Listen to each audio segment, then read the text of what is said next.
Greetings, cinephiles. Are you looking for a movie analysis podcast that stands above the rest? Then look no further than Collateral Cinema, the only movie podcast that matters. We analyze good movies, we analyze bad movies, and yes, we also analyze the in-betweens of the world of cinema. So if you like what you hear, find us on Facebook, Instagram, and Twitter. And listen to us on Apple Podcasts, Spotify, Google Podcasts, and wherever you get your podcasts. And yes, my friends, we are 420 friendly. So when you listen to us, smoke it if you've got it. And now, here's a new episode of Collateral Gaming. The show starts right now. I'm Ashley Chancellor. And I'm Beau Maddox. And this is Collateral Gaming With Collateral Cinema.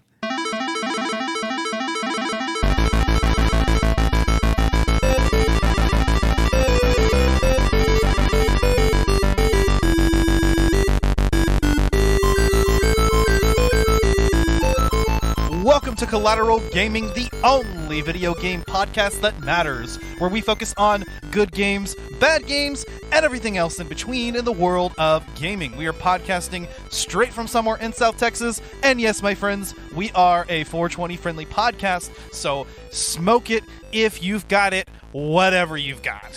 Whatever you have. I mean, if you have flour, if you have wax, or if you have blunts, well, I mean, whatever, man. Thank you, Beau, again for being on this episode. We are talking about another retro PS1 title, and we will definitely get into it. I mean, first of all, happy spooky season, everybody. Yeah, happy Halloween to everybody. Happy spooky season. We already kicked it off on Collateral Cinema with the Human Centipede and everything, but now we are kicking it off on Collateral Gaming properly, with quite possibly one of the most iconic survival horror games of all time. I almost said movies. I forgot what podcast I'm on. But yeah, this is good survival horror. It's like the original, you know? Hell yeah. Yes, ladies and gentlemen, we are talking about, if you didn't check out the episode title for some reason or whatever, Resident Evil 2, and we'll also be talking about the Resident Evil 2 remake in the next part of this episode, so stay tuned for that. But for this particular feature-length episode, we are going to be talking about the original 1998 video game that helped... I mean, if the first game defined survival horror in a lot of ways, the second game just really takes it to a whole different level, which we'll get into. But I did want to kind of hit some of the more recent news that's been going around in the world of gaming. Excellent. So, namely, actually, and a little bit relevant to what we opened up this season, the Final Fantasy VII The First Soldier mobile game is being shut down. It is actually going to be seeing its end of life. Wow. Yep. Man. As of January 11th. Wow. I mean... After, I think, just over a year? Yeah. I mean, it's not that uncommon for these types of services and, you know, these service-type games to go offline from time to time. But, man, it's like, that's something I never even knew actually existed, to be honest. Yeah. Yeah, honestly. It is, well, and see, this game is actually kind of a battle royale type. I tried it out. It's just, that's not really my thing. I would have liked to play a little bit more, and I guess I can before it closes in January, but it's in the world of Final Fantasy VII, and, you know, it's a mobile game. It's a battle royale, so if you know how those games play, that's basically what it is. You know, and with them launching another mobile title, I think sometime this year, which is actually going to be a turn-based RPG style, covering the events of the compilation of Final Fantasy VII, that's Ever Crisis, you know, it probably didn't get the feedback that they hoped it would. Probably not. I mean, that's usually how it works out with these sort of things. Didn't meet expectations, whatever. Yeah. This month, we're also getting a Resident Evil Village DLC, the Winter's expansion. I would like to talk about that in some form or maybe do a commentary. I'm kind of still working that out. And that's if I'm able to purchase it, which, you know, my financial situation's it's a little off at the moment. But if we can, then, yeah, I definitely have to talk about it because Resident Evil Village is a lot of fun. And we're going to talk about, you know, the Resident Evil franchise as a whole, kind of, especially this month. As for Other news, we did get some gameplay for the upcoming Dead Space remake, which I'm very excited about, and another look at Gotham Knights, if you care about it. I mean, I don't know. It's just like, it kind of reminds me of the Arkham series, but it's not. Yeah. And you can tell. Yeah, for sure. So, whatever. We'll see how that goes. But, yeah, that's pretty much it. I mean, there really wasn't a lot going on this month to talk about. Doesn't sound like it. I mean, for the most part. No, but it is spooky month, so yeah, it is the perfect time to delve into the world of survival horror. Yep, we're back into the world of survival horror, needless to say. Yeah, once again, you have stepped into the world of survival horror, or you have stepped back into the world. Exactly. Something to that effect. Yeah, so Resident Evil 2, the 1998 original video game developed and published by Capcom, and the sequel to the original Resident Evil. Oh, man, I love the original Resident Evil, let me tell you, especially the director's cut, which has a very interesting story behind it as well, especially regarding its soundtrack.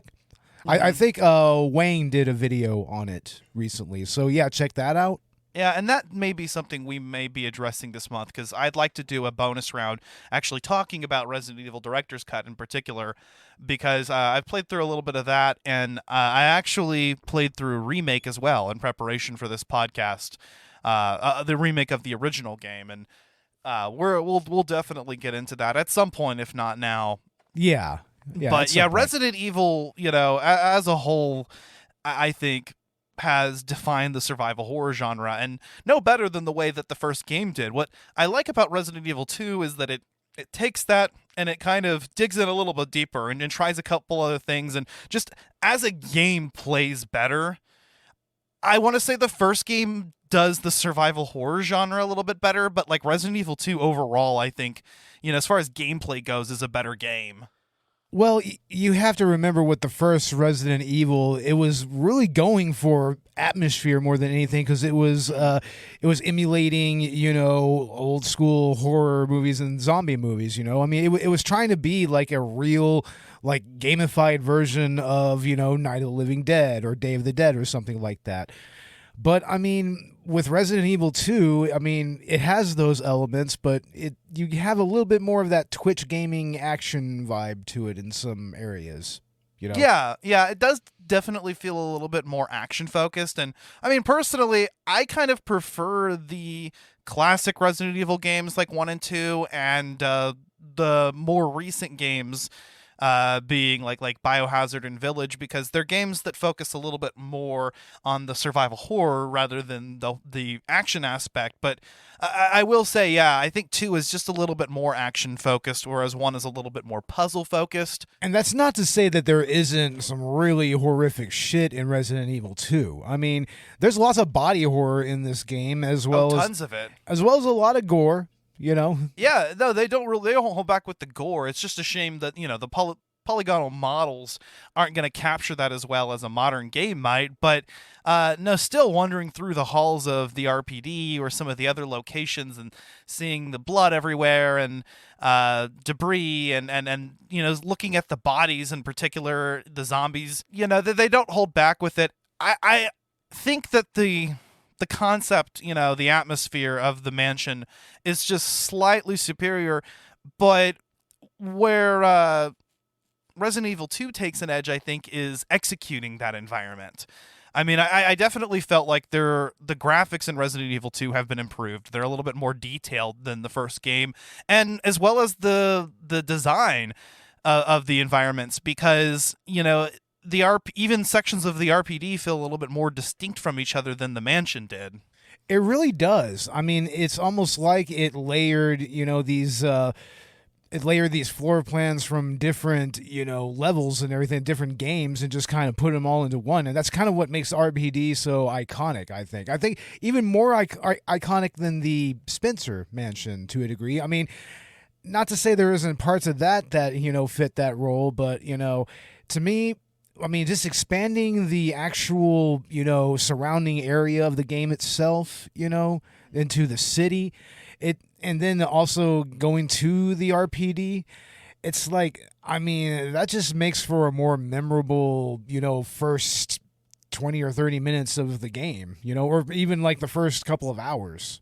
Yeah, and so I think where this game excels is not only we were initially just addressing the RPD and how, distinctive the RPD feels and not as ad nauseum as the mansion, and that's not even talking about all of the other environments that you go to, because this game does have, a progression from, the streets of Raccoon City to the RPD to the parking garage to the sewers, back to the RPD, and then, back down to the sewers, fully explore, and then to the lab. And so roughly half the game takes place in the Raccoon Police Department, but the other half of it is these other areas of the game. And so it definitely adds a lot more flavor. The environments are even more distinctive because you're going to different places, whereas there were definitely different segments of Resident Evil 1, it was all on the mansion grounds. So it all kind of was samey, I think that's what really makes Resident Evil 3 really great as well, is because that expanded even further on Raccoon City itself. You don't spend as much time in the RPD there. You're actually going to like the city park. You're going throughout the streets of the town. You're going to different buildings and everything. And that's here to a degree, but, I kind of get why they placed most of the game in the RPD, though. Because, you needed to have a little bit of that central location, because that's kind of what, Resi fans were accustomed to from that first game. And RPD is honestly the best part of the game, I think. Yeah, it was about having that one central location where everything just went down. There's a lot of similarities between the two places, but as far as just atmosphere and as far as just real tension, it's like RPD is, I think, the superior location. Yeah, I think so. And if we had just an entire game set in a bigger RPD, that would be fine as well, because, just aesthetic-wise, it works. And I think that Resident Evil 2 is a good middle ground, because with the original Resident Evil, there is something that you gain by locking everything down to the mansion grounds, as you're isolated. You're in this place, just this one team, and they're all getting picked off one by one. It definitely creates its own atmosphere that way, and Resident Evil 3 kind of, takes the progression from the past two titles to its logical extreme and has you basically able to walk the streets a little bit more and gives you a little bit more of an open flavor. Although I haven't played any of 3 myself, just from what I've seen, but Resi 2, I think, kind of is a good middle ground between those, because you do go to different locations, but you do also sort of have that central location. And even whenever you move on to other ones, you're in that area. Yeah, getting back to the RPD from, say, the sewers or anything is really not that difficult. It's all really interconnected that way. Yeah, and you can pretty much go back and do whatever you want. And you will, because originally, the first time you go down to the sewers, you do a little bit, and then you come back up to the RPD, do a little bit more, and then you go back down. Yeah. Or actually, no, that's not correct. It depends on which character you're playing as and which scenario, actually. Yeah, that makes sense, honestly. That's another thing that is very distinctive about 2, and something that is one of the only things I dislike about the remake, which we'll talk about that next part, but I think in a lot of ways it actually expands and improves on and is a better game overall for what it does than the original. It does what a remake is supposed to do, except for how it treats arguably one of the most iconic features of 2, which is the zapping system and the A-B scenario. And I'm going to talk about my disappointment with that in the next episode, but as far as the original game goes, something that really set it apart from, for instance, its predecessor, and hasn't really been replicated in any Resident Evil title since, or I can't think of any game that kind of works this way, is the idea that your different character scenarios were not just alternate versions of events, but you would actually have a B scenario where you would play as the other character, and it was, so for instance, if you chose Leon, in the B scenario, you'd play as Claire. If you chose Claire in the A scenario, in the B scenario, you'd play as Leon. And in that B scenario, it would actually be what the other character was doing, and they would meet each other at the same locations that you went through in the A scenario. The other character would go fight the bosses that they were supposed to. Any items that they leave behind and don't take are available for you, or at least a couple of them, or they can take those. Yeah. I mean, and it's very difficult to understate how influential that system was to later games on down the line, you know? I mean, that was such a new concept, was, you know, being able to, you know, like transfer your save file to the next game and then, you know, like have like different, you know, items and everything. I mean, that was just unheard of before then, you know? And there was interconnectivity, and there was an actual communication between both scenarios. They existed together. So it wasn't, you know, you pick Jill or you pick Chris. It was you play as Leon and then Claire, or Claire and then Leon, and they actually went on this journey together. And then you can try it the opposite way, and that's going to be your alternate version of events, but it encourages you to actually play all 4 scenarios, and I did. Because I think the replay value is just, again, the first game did a good job of giving you that replay value by, okay, here's the other character you can play as, and here are some other costumes and stuff that you can unlock afterward. But, you know, in this game, they actually doubled that even further and said, you know, here's another way you could do things, and all 4 scenarios are going to be actually a different experience. Very much so. So yeah, even the sets of bosses that you're going to fight, you know, within the A scenario and the B scenario are going to be different, because it wouldn't make sense to fight the same character twice, you know, in their same form. Claire will fight G1 and Leon will fight G2. Yeah. And the interesting thing about the whole zapping system is how the game itself really works in service of it, you know? Like for instance, how the puzzles are constructed and everything, you know? Like, I mean, there's a reason why, and Resi 2 does get a little bit of flack for this, there's a reason why the puzzles are a little easier than they were in the previous game, and arguably easier than they were in other games before them, is because it lent itself to that replayability so that you can just get through each scenario and, you know, not have to do a whole lot of backtracking, because that was a huge thing about Resi 1, was, you know, backtracking was a huge part of that game. Here, you don't have that as much. You have a lot more forward progression. Yes. And that really helps balance out the whole zapping system and the whole A-B scenarios. I think so. And I think, you know, there's just kind of the game lends itself to a better learn as you go. And, you know, you'll have, at first, the RPD, for example, is going to be confusing, and you're not going to know where you're at. But then before too long, you're going to know that place like the back of your hand. And that comes in handy when you play through the B scenario, or whenever you go and play through the other characters' A and B scenarios. You're just going to kind of be able to learn what works in this game. And what's cool is that items are switched around depending on what scenarios you're playing. So, you know, an item that you found in Leon's story is not going to be in the same place that it is in Claire's story.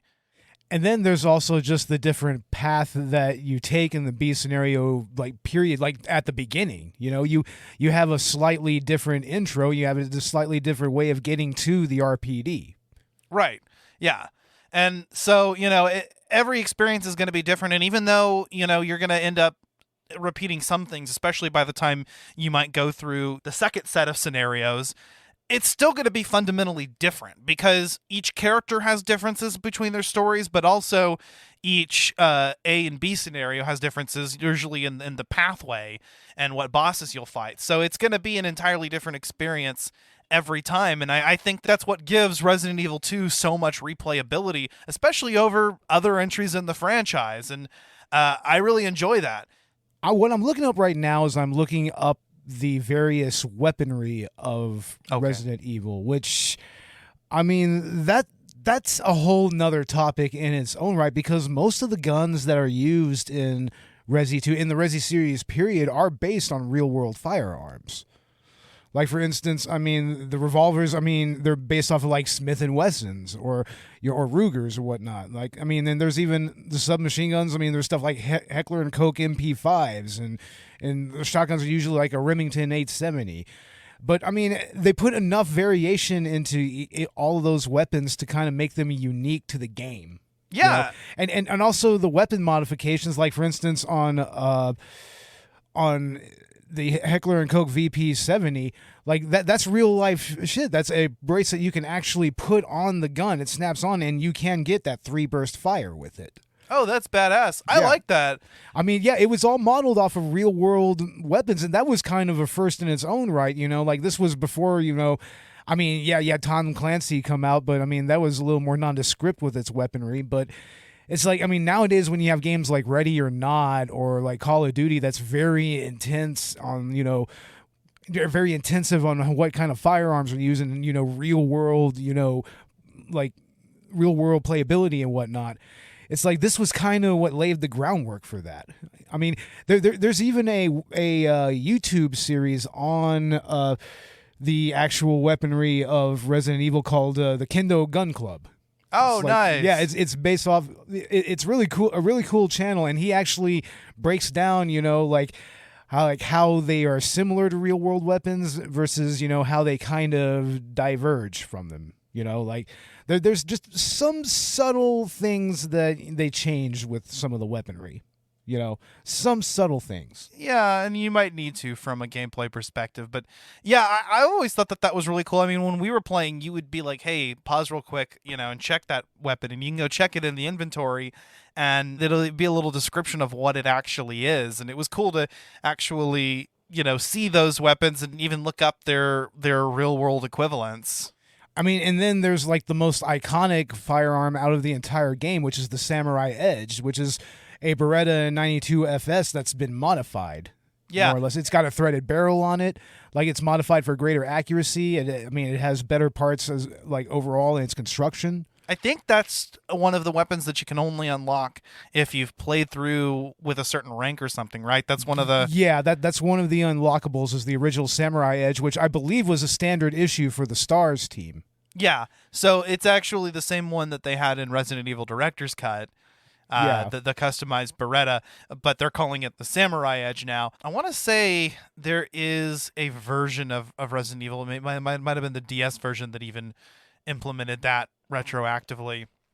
But yeah, no, I love how playing through the game a certain number of times or getting a high enough ranking is going to allow you to unlock different types of weapons that you didn't have access to. And of course, it wouldn't be Resident Evil if there weren't, you know, infinite rocket launchers and other infinite weapons. Oh, definitely. I mean, once you unlock a lot of those a lot of those types of weapons and everything, it really just adds a lot of fun factor to the game. Now, I remember when there was a April Fool's Day prank that was, I think it was Electronic Gaming Monthly that played it. They purportedly showed, it was either them or GamePro. They purportedly showed in the Resident Evil 2 Akuma from Street Fighter. You know, he's like the evil version of the evil counterpart to Ryu and Ken. Mm-hmm. Supposedly, he was going to be a playable character if you did a bunch of really complicated shit between the two scenarios and everything, and you had to unlock Hunk and Tofu and everything and all that shit, and you had to beat all of that, and apparently you would get Akuma, and you could even use his the evil Hadouken that he uses. Fuck yeah. You could use that just like you would a weapon. You hit the shoulder button, you aim, and then you just no shit, that's awesome. But it was an April Fool's prank. Yeah. Though. I mean, and it got people good, because it would totally track that, Capcom would probably put one of their Street Fighter characters as an unlikable character. And I'm kind of surprised that they didn't make a little bit of a joke towards that in the remake. I'm kind of surprised by that. That would have been kind of funny if just out of nowhere, there was maybe a reference to Akuma or something like that. Yeah, no shit. That is cool as hell. Yeah, I mean, speaking of, you mentioned them earlier. There are even game modes that are unlocked by getting, a high enough ranking, which is determined by how quickly you get through the game. I think how many times you save, things like that. Yeah, how many times, and also how many times you use first aid sprays. That's also very important. Yeah, that factors into it. I don't know if how many times you use herbs factors in, but that's good to know. Actually, I'd always just kind of use them interchangeably, but there's a reason to save those first aid sprays and not use them if you don't have to. Definitely. Yeah. So, but yeah, you unlock the fourth survivor where you play as another survivor of the Raccoon City incident. That's Hunk. And then there's the tofu survivor where you actually play as a giant piece of tofu. And the only thing you have is a knife. That's the only thing that he can use is just a knife. Yeah. Yeah. So like these are just kind of more of these like time trial type scenarios where, you actually have a preset items and you can't gain any more, and you just kind of try to get through it as quickly as possible with the items that you're given. In a way, it's kind of the precursor to DLC in a way, right? Yeah. It's kind of a precursor to that, these unlockable modes. It's like nowadays that's shit that you have to buy and download in order to even experience. Yeah, that's true. Yeah. Yeah, so that they definitely, I love how they're adding all these other game modes, and that's all in the game that you get. You don't have to update it, you don't have to buy anything. It came in, and I think, despite the fact that the story is relatively short, I mean, you can get through this game very, very quickly, especially if we're only counting a single scenario. That's kind of a hallmark with Resident Evil games, because if you want to get that really good ranking, then you need to get through the game quickly. Right. Usually it's like under 3 hours, I think. That gives you an S ranking. Yeah, so there's an incentive to speedrun the shit, but even playing through the game normally, it's a very fast experience. But again, making that experience so that you have to play through it multiple times to really experience everything that the story has to offer. And on top of that, tying unlockables and things like that. I mean, it's really genius, actually. And back whenever, like you said, there wasn't DLC to pad out a game, you really needed to find ways to make players invested without having to do a lot, and actually create so much data that's too much for the cartridge to handle. I mean, again, by having 4 different scenarios in the first place and then having the extra unlockable modes set in those same areas, you use your resources a lot more efficiently. Yeah. And it's a lot easier. Yeah. And I mean, as far as like resource management is concerned, this game, like, apparently it gives you a lot of ink ribbons even in the normal mode for some reason. Like, yeah. I mean, it's scarce on the ammo, but yeah, it gives you a lot of ways to save. Well, in easy mode, it gives you a lot of fucking ammo and ink ribbons. But yeah, even on normal mode, like you said, the ink ribbons are pretty frequent. I found that even on normal, it gave me more than I needed. And in the first game, I mean, that was one of those things that also really kind of heightened the tension, is like, oh my God, what if I run out of ink ribbons before I get to the next boss? It's like, Yeah. what if I run out of the ability to save? I mean, nowadays with save states, that's kind of a moot point. Yeah, and the way Resident Evil worked is every time you got to a new area, a new typewriter, there was going to be an ink ribbon, or there would be an ink ribbon nearby. Yeah. This game actually makes it to where every new typewriter does have an ink ribbon, but this game also features a lot less backtracking. So, a lot you're actually going to, I think there probably are more save rooms in this game. There are a few more save rooms, yeah. So, it's like, how many times are you going to go back to a single save room? Yeah. So, I think that even playing this game and being, you don't even really have to be all that conservative with your saves. I kind of just, like with any Resident Evil game that uses the ink ribbon system, I try not to save unless I've actually done something. Yeah. Or I've actually traveled to a new area that I haven't been before. But this game, even if I didn't play that way, I probably wouldn't have that much difficulty. Here's the way that I always approach the old school Resi games. It's like the first playthrough you go through, you don't do so to get a ranking. You do it mainly Exactly. to experience the story, to try to, experience everything that it has to offer. And that means when I play through, like, I save and I save and I save and I save as many times that I can save, I save. Because you don't know necessarily whenever, a boss or difficult enemy is going to pop up. Exactly. Like Mr. X. Oh, yeah, especially when Mr. X shows up in the B scenario. I mean, you're going to be really wanting to make sure that you save in between save rooms, It keeps you on your toes because you're thinking, well, I kind of already know the layout of this place. Like, this isn't going to be a problem. I know what bosses are coming up.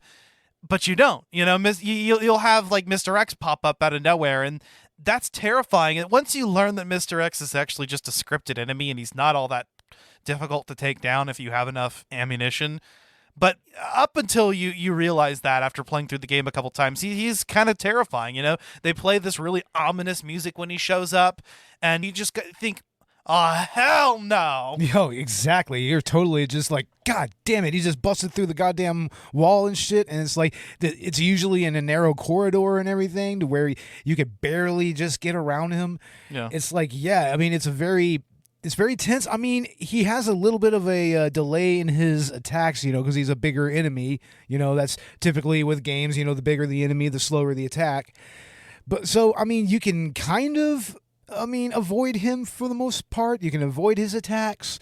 But, I mean, when you're in those narrow corridors and hallways and whatnot, it's like, God damn, that's just ramped up to 11. And it's something that they kind of improved upon in Resident Evil 3 with Nemesis. And in the Resident Evil 2 remake, they really improved on Mr. X and the whole, like, stalking behavior. But, you know, we'll get into that, and I'm sure we'll talk about Resi 3 at some point as well, but I definitely think that Mr. X is underutilized, especially when you compare him to just where they've taken that type of character in future installments or versions.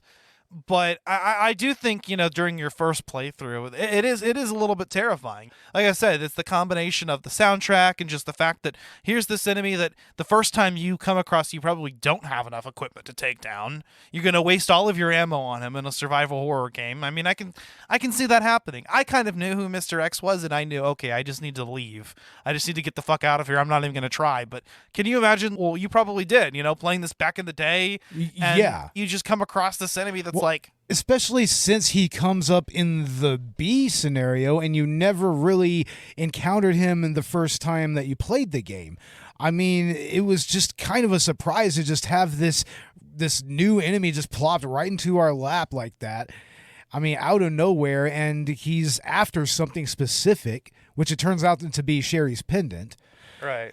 But I mean, yeah. I mean, when you're doing that first playthrough of both scenarios, you know, no matter where you go with it, it's so surprising that just, you know, it was such a shock. Yeah. At that time. Yeah, and he'll actually be the final character, the final, not the final boss, because there is another one, but I guess the penultimate boss of your B scenario. Yeah. Is going to be the Super Tyrant, and it's going to actually be being able to actually take him down in another form, which is, it's not really clear if that's supposed to be an upgrade or a downgrade, because, you know, he's a lot more deadly, but he could actually be taken down, like, permanently. Yeah. But then again, that may just be because you have the fucking rocket launcher at the end. Of course, which of course is a staple of the old Resident Evil games. You know, it's like, oh yeah, you have to fucking shoot the final boss with a rocket launcher, and that triple take. That triple take, it always has to have the triple take before the tyrant blows up. Hell yeah, that is just classic Resident Evil. I fucking love it, and the character has to say some cheesy line. Oh, definitely, you have to. Yeah, fucking awesome, man. And I mean, that's the part that just got me really excited, I think, when I was playing through this game.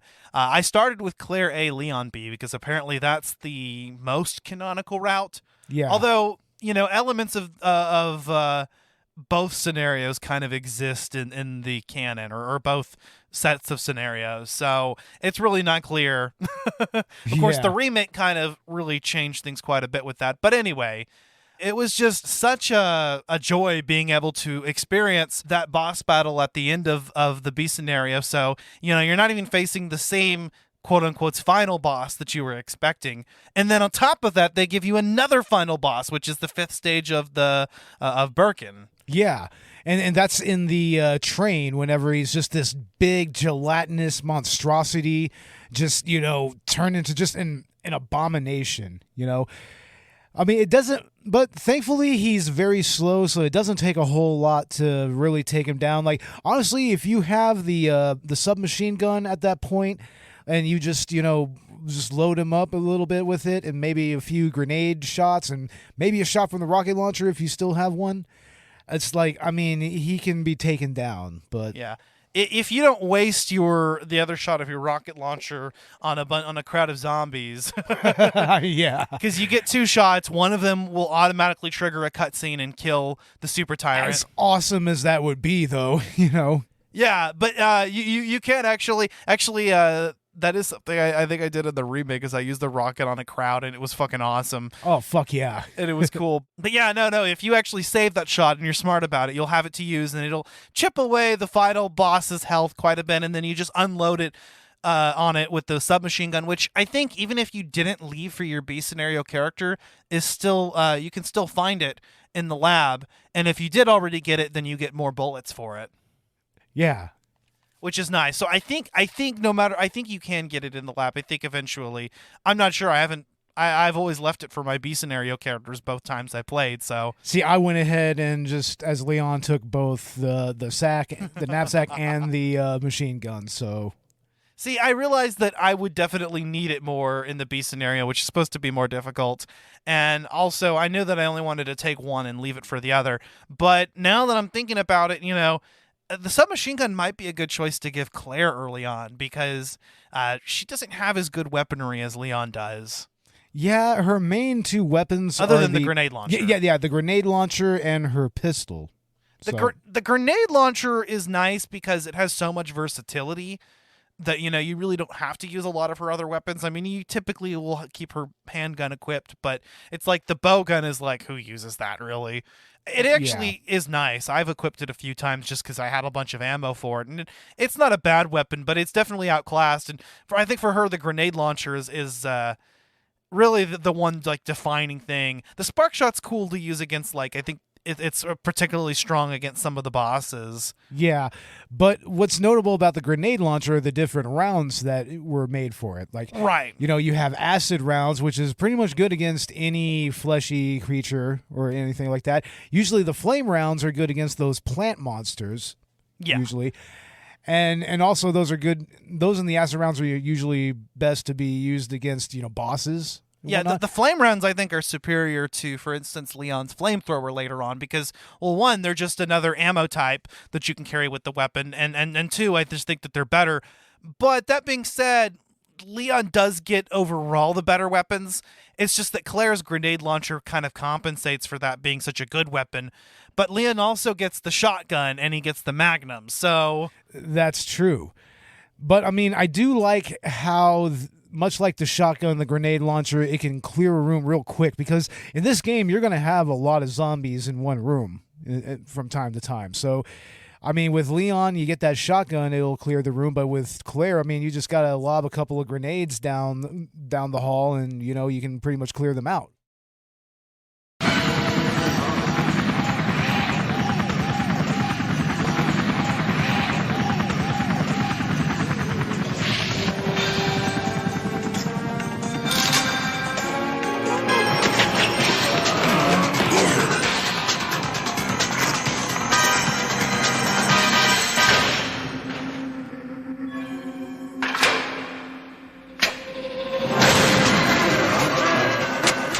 BIOHAZARD 2.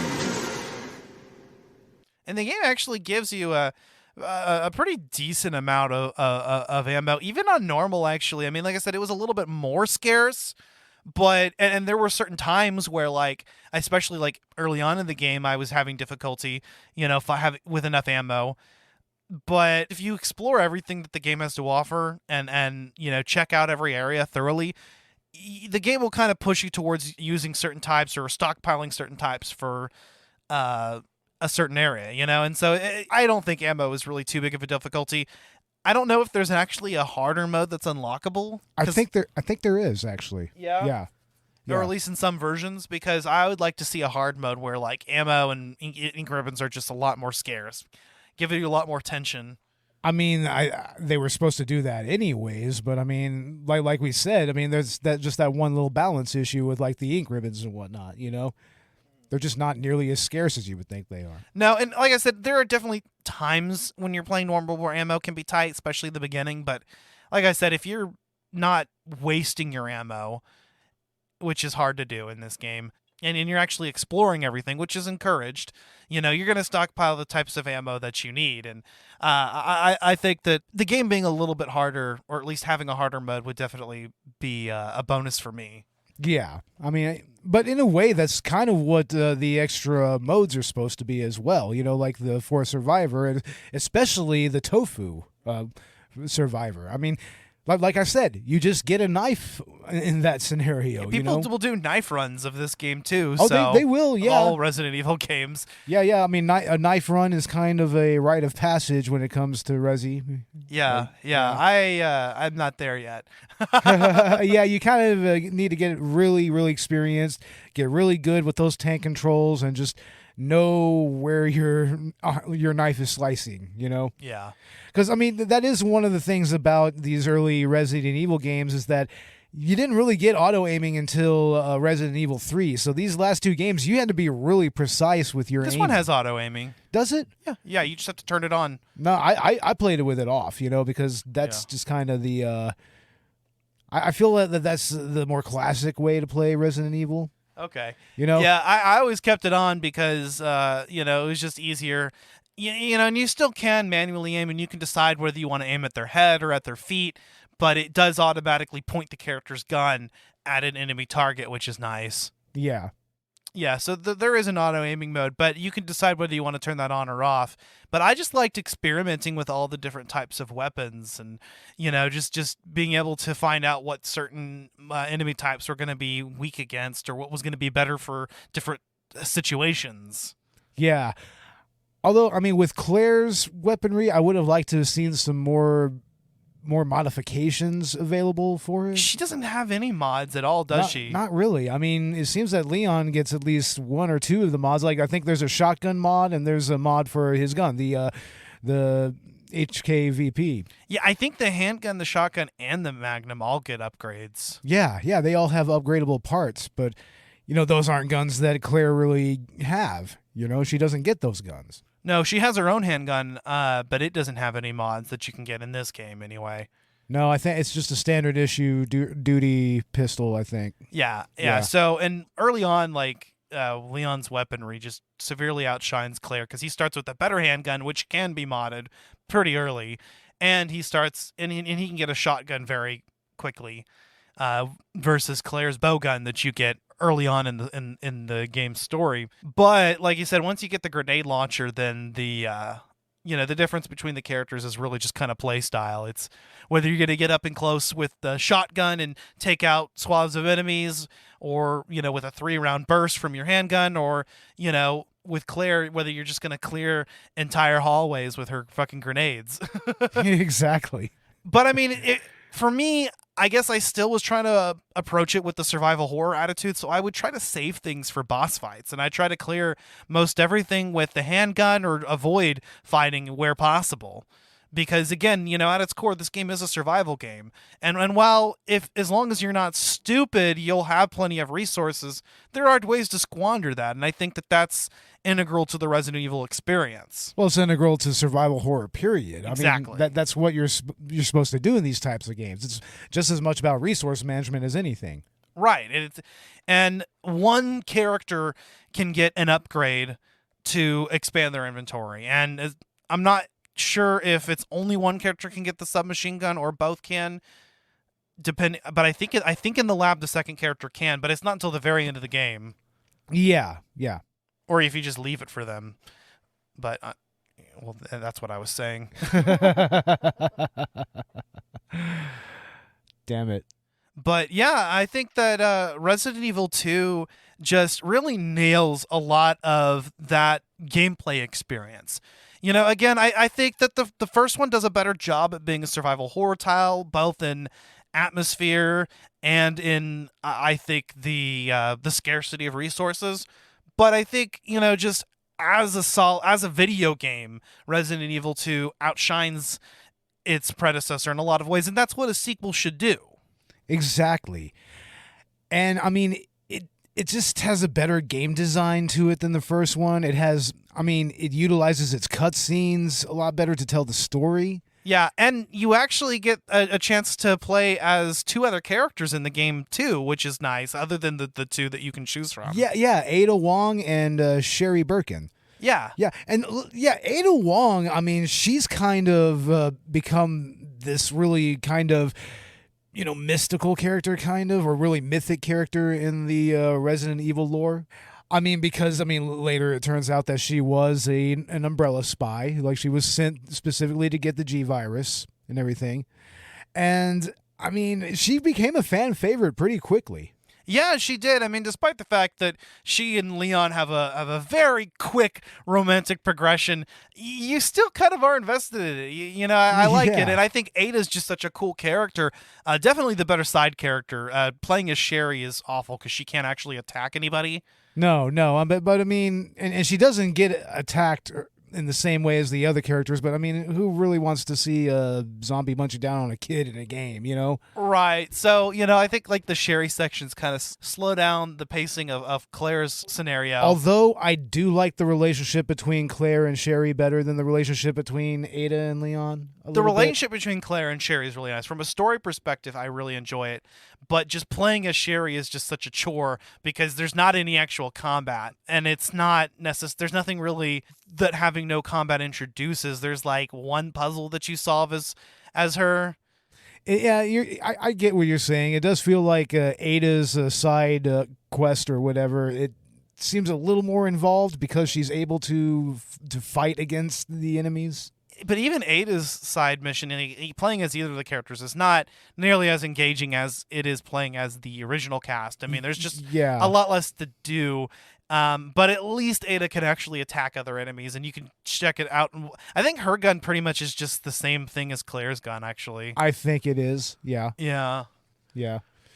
But it is, at least hers is a little bit more enjoyable. I actually like what they did with those two characters in the remake, which we'll talk about. But, I mean, overall, what did you think about the characters of Resident Evil 2?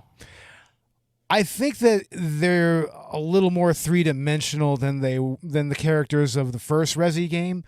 I mean, the first Resi game, I mean, you still get to really get to know Jill and Chris and the STARS team members, but only to a point. Yeah, and they're all kind of the same type of character because they all have the same occupation. Yeah, they're all members of the same team. They're all cops. They've all had lots of tactical training and whatnot. They're pretty much a special ops team for basically like a SWAT team. Yeah.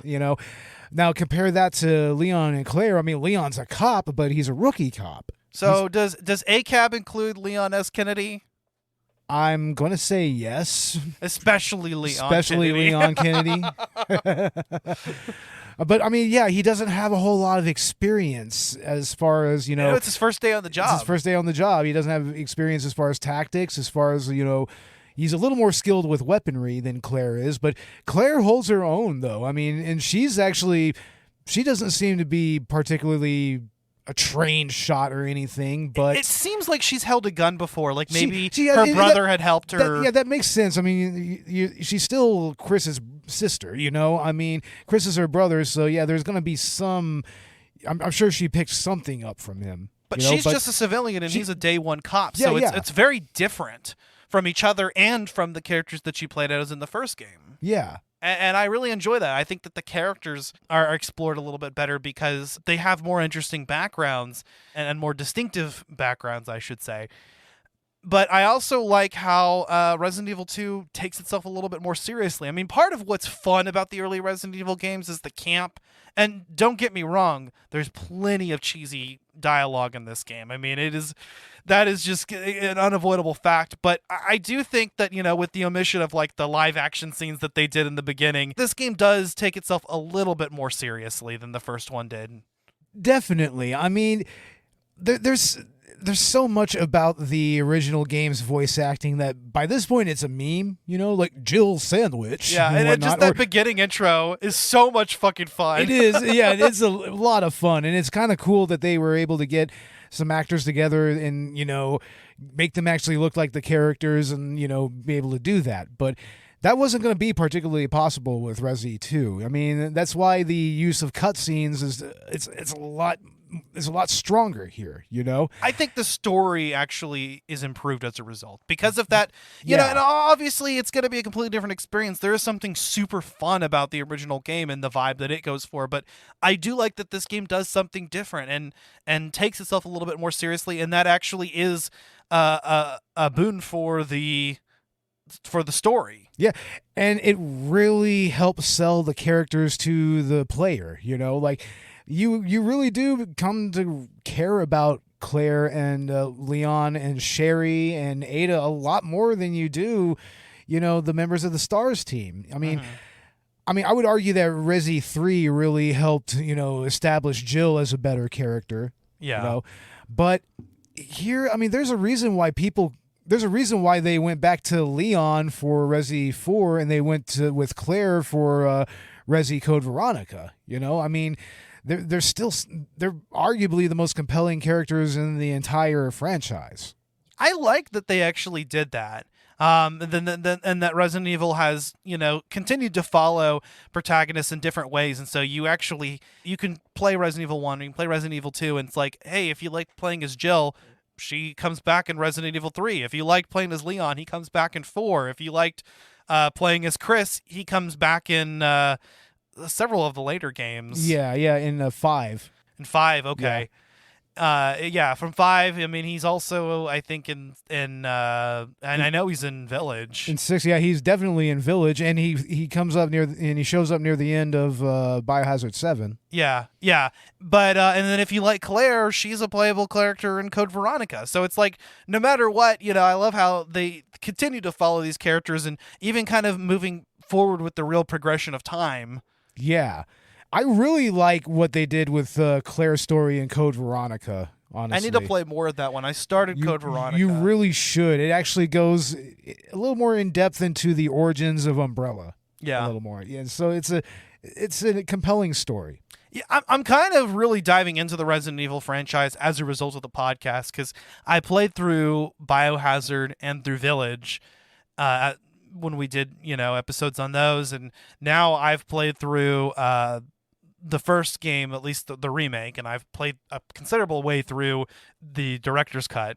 I've played through both the original and remake of Resident Evil 2 extensively. I've played all 4 scenarios of this one. So, you know, and I've started Code Veronica. I'm looking forward to the remake of 4 that's coming out. Yeah, and you still got to play Resi 3 as well. Yeah, and I think that's next on the list, actually, is I want to play through 3. I don't know about 5 or 6, because they're kind of the ones that nobody really talks about, or if they do, it's nothing good. They're kind of the redheaded stepchildren of the franchise. I'm sure they have their fans. Yeah, but basically they're like the Silent Hill downpour, or the Silent Hill homecoming of the franchise. Yeah. But arguably Silent Hill has had far more stinkers in their lineup than Resi. You know what's funny, though, is that, like, where the best Silent Hill games, I think, are better than the best Resident Evil games. Really? You think so? I think I like Silent Hill just a little bit more, but I haven't actually played that much into it either. But just from what I have played, like, I think, like, I like Silent Hill 2 better than I like the early Resident Evil games. That's understandable. I mean, Silent Hill 2 is a much more contained story, you know, and it's driven a lot more by metaphor and whatnot. I think I'm digging that. I think it's more scary, too. Yeah, it's a lot scarier because of that psychological element, whereas this right here, it's just more like a corporate conspiracy that leads to a world apocalypse. Yeah. So. But I think that there is something that's very fun about Resident Evil, and it's a flavor that needs to always exist. And it's a flavor that I'm always going to have part of my heart in, because, you know, I really haven't actually invested quite a bit of time in this series, even recently, just within the span of the last couple of years or so. Yeah. And it's really hooked me in. And I think out of all of the games that I played so far, I think Resident Evil 2 did that the best. I was, you know, invested in doing everything that this game had to offer, and I still haven't done that. Yeah, I mean, yeah, you still need to get to Tofu. Yeah, exactly. And I don't know, like, how interested I am in stuff like that, but I guess, you know, I do kind of want to play with infinite guns and whatnot, and kind of really experience that, and unlock some of the costumes as well. You got to do that, because I've never been a fan of speedrunning, but with Resident Evil, though, there is also this sort of logical progression, and it feels like there's an efficient way to go about that. Yeah, and it goes back to that zapping system and how they laid out the design of the game. I mean, that's why this is such a popular game for, especially these first two Resident Evil games are very popular with speedrunners, like especially with like randomizer mods and everything. Like, oh yeah, you should see some of these guys streaming with a randomizer mod on RE2 or RE director's cut, man, because like it'll randomize the dialogue even. Like, I mean, you'll just have random snippets from like different Resident Evil games come up. Some of the other versions of this game have featured like different arranged modes where they do randomize the position of items, which is cool. Yeah. But you can also, see that within the mod community. This isn't just randomizing item placement. This is randomizing the items themselves. Yeah, that's a whole other level. Yeah. Like you go up there and it looks like you're going to pick up a key, but you end up picking up an ink ribbon. Yeah. Shit like that. Yeah, that's actually hilarious. And I mean, there's just so much to do. And the original Resident Evil 2 is not easily found these days, unfortunately, and which is so you're probably just gonna have to emulate it, which is crazy because it came out on quite a few platforms. I mean, you can find it on Dreamcast, you can find it on N64 even. I mean, it was ported to what else was it ported to? I think there's a version of it even on the Nintendo Wii. Yeah. Like, I mean, I'm sure it's probably not that hard to track down a copy if you have the hardware, but this game isn't on like any digital stores right now. Yeah. And it's not really going to be playable on any like console hardware as of recent, but you can emulate it fairly easily. I mean, Beau's got it on his PlayStation Classic, and I played it on my computer. Yeah, I played it both ways. I think that there are definitely ways to go about this game, and it's been around long enough that it's not that hard to do. So I definitely recommend this wholeheartedly. And I gotta say, and we'll talk about this in the remake. This is another situation where I think you kind of have to play both. I mean, they're different experiences. Absolutely.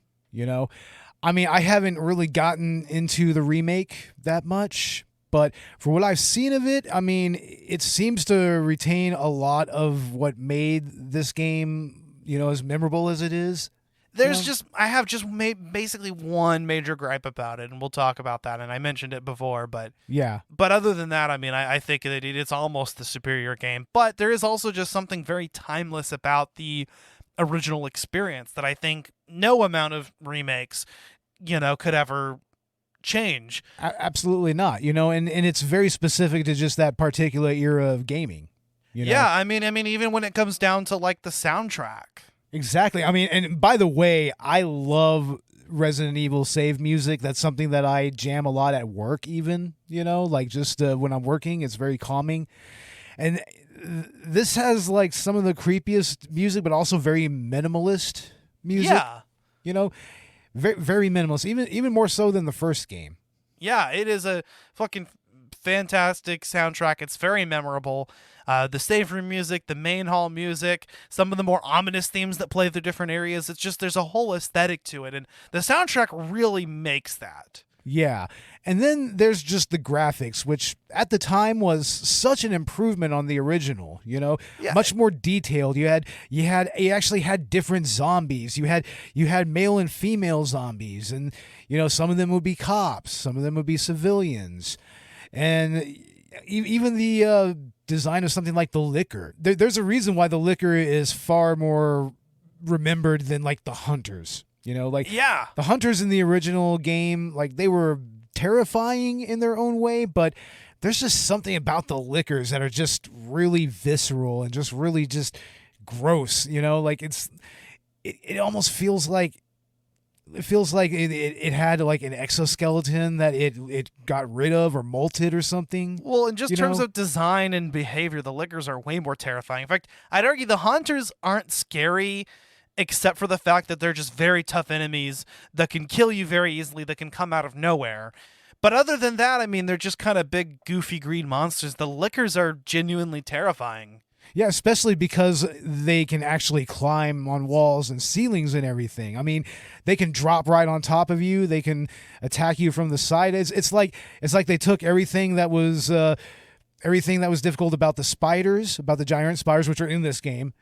Like everything about the spiders and also everything about the hunters, and just kind of combine them a little bit, you know? Yeah, definitely. I love that. And there is a way to get around them if you move, slowly, but it's not guaranteed. You might step on something that I think, like, if you step on the glass, it actually will alert it. If you try to run, they're going to hear you because they're blind, but it just makes them, just adds another aspect to this type of enemy because you think, I might want to sneak around this. Yeah. Of course, with the white weaponry, which you can get fairly early on, they're not really that big of a challenge.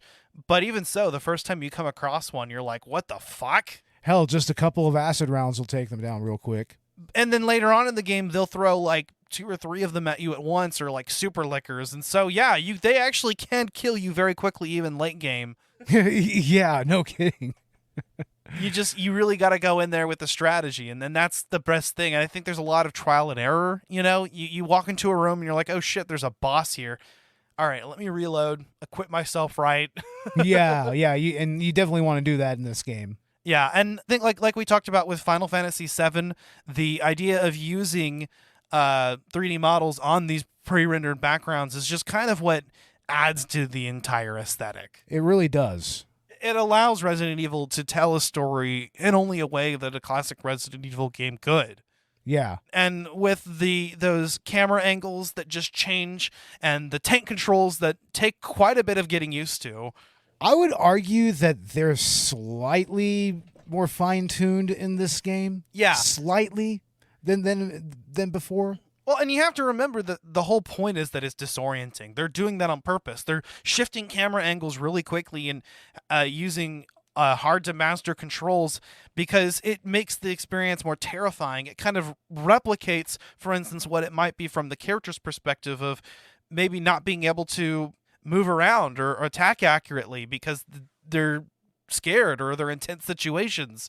Yeah. I think that it's a good way, and I think the early Resident Evil games really actually evoke that experience well. It does make the game just a little bit scarier when you got to get away from this enemy, but your character just isn't quite cooperating because it's difficult to turn them and move them and have them run all at the same time. Yeah, there's no doubt that that's deliberate, and that's always been the case with Resident Evil controls. I mean, I would argue that with Resident Evil 4, I mean, that's why the controls were designed the way they were in that one. It was to kind of add to that heightened tension. There's a reason why even when you aim and you can still kind of move around a little bit, it's like you're still limited in your movement and everything. It's meant to up that tension. Yeah, I think there is something very deliberate about, especially the early Resident Evil titles with that, and it's why this series just definitely has its own brand and of survival horror, and obviously being influential to the genre as a whole, but even into the modern day continues to have its own distinctive self. Yeah. I mean, there's a reason why they had to turn around and go back to the survival horror mechanic in order to make the new Resident Evil games like the new memorable games in the franchise. Yeah. There's a reason for that. It has its own identity, and Resident Evil 2, I think, really has its own identity within the franchise as well. Yeah. There's a reason it's a lot of people's favorite title. Exactly. I'm trying to think about how I would rank the games that I've played so far, and it's difficult. It's like I kind of feel like I need to play through like BioHazard or Village again. Yeah, it's probably a good idea. Because it's like, do I like that one better or like the original game? I'm like, kind of need to get through the original PS1 version and see just how that falls on my palate. But I think that this is a phenomenal series. I think this is a phenomenal game, and I'm excited to talk about the series in a little bit more detail. I mean, I guess it's now as good a time as any to kind of get into our final thoughts here. Man, I mean, this is once again another game that's very nostalgic for me. Much like Final Fantasy VII, the Resident Evil series was when gaming officially grew up, and this game really kind of signified that. I mean, like you said, it's a much more mature, less campy version of survival horror, and it really set the tone for the next 3 or 4 games that came out. Now, of course, they totally shot themselves in the foot around 5 and 6, Mm-hmm. They shot themselves in the foot there. And some of the spin-offs. Oh, yeah, some of the spin-offs, of course. I mean, Resident Evil Outbreak, yeah, it's easy to forget that they made an online multiplayer Resident Evil game. Most of the spin-offs, I should say, actually. Code Veronica is good, but it's like the Revelations games I've heard are good. I wouldn't even call Code Veronica a spin-off game. It's more of just a branching off of the Resident Evil timeline, more or less. Kind of like how, Leon's story in Resident Evil 4 is kind of a branch off of that. Yeah, a lot of people say that it's different.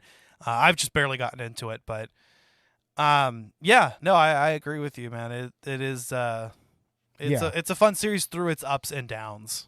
It is. Like, even the worst Resident Evil game is still very playable. I mean, we played Resident Evil Survivor that one time. That is one of the worst ones. But, I mean, it's still a fun little game to get through, At its core, I mean, it was trying something different.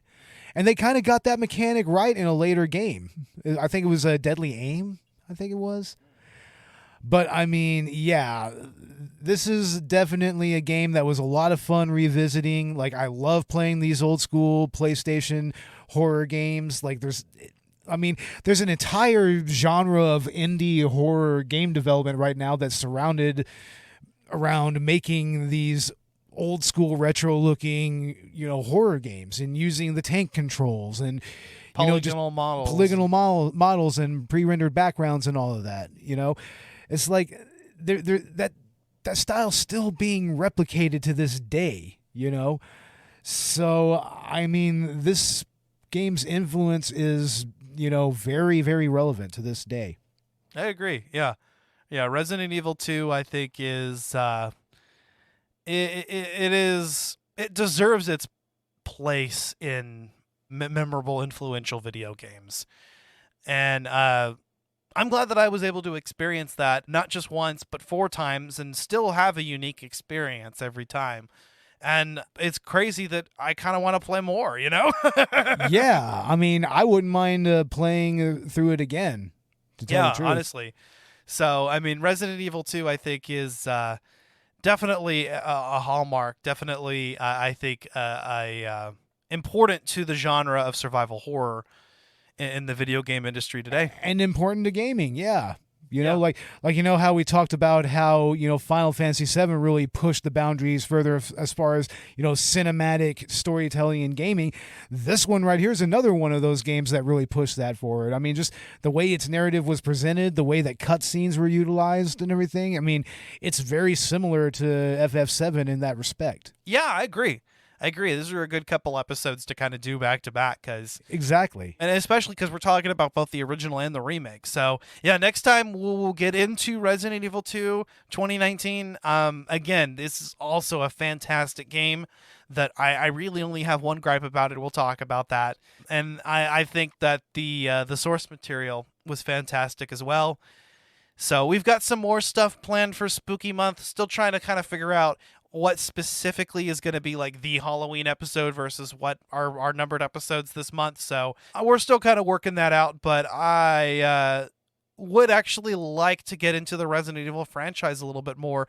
We're actually going to be doing a collaboration with Collateral Cinema. Exactly. We're going to be talking about the first Paul W.S. Anderson Resident Evil movie with Mila Jovovich. And also, I think we're going to do Resident Evil Welcome to Raccoon City as well. It's just going to be a little 2-part review. Yeah, I'm excited about that. So, and I think the plan right now is that we're going to be doing Clock Tower as our actual Halloween special. So stay tuned for that. That is most likely what we're still doing. I think we should just go ahead and do director's cut, the Resident Evil director's cut.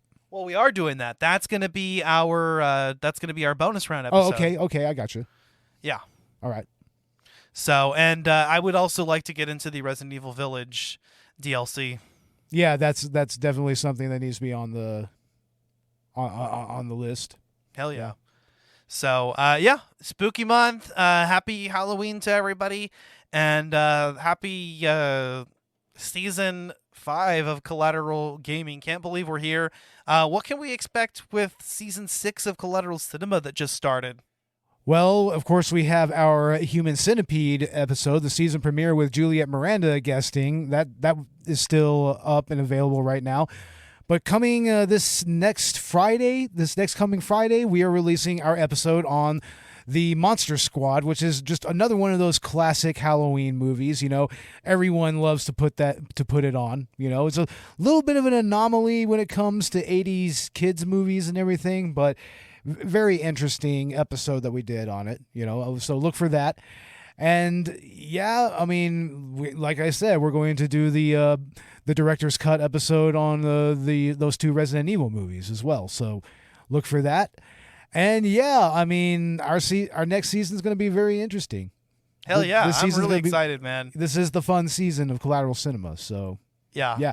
And we are doing Halloween Ends. That's going to be our Halloween special. We're going to be doing that with Film Rage. I mean, we're going to be recording that on Tuesday.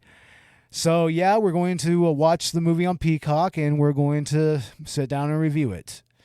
And I mean, I'm hearing some mixed things about it, but we'll get into it. So yeah, we'll see how it goes. I mean, actually, today's the day that we are able to watch it, that it's streaming. Yeah. As of recording this, so we just didn't get Robert here, and I think that's kind of what we were waiting on. Yeah, we wanted to watch it with Robert, but yeah, well, you know. Well, folks, if you enjoyed this episode, leave us a 5-star review on Apple Podcasts.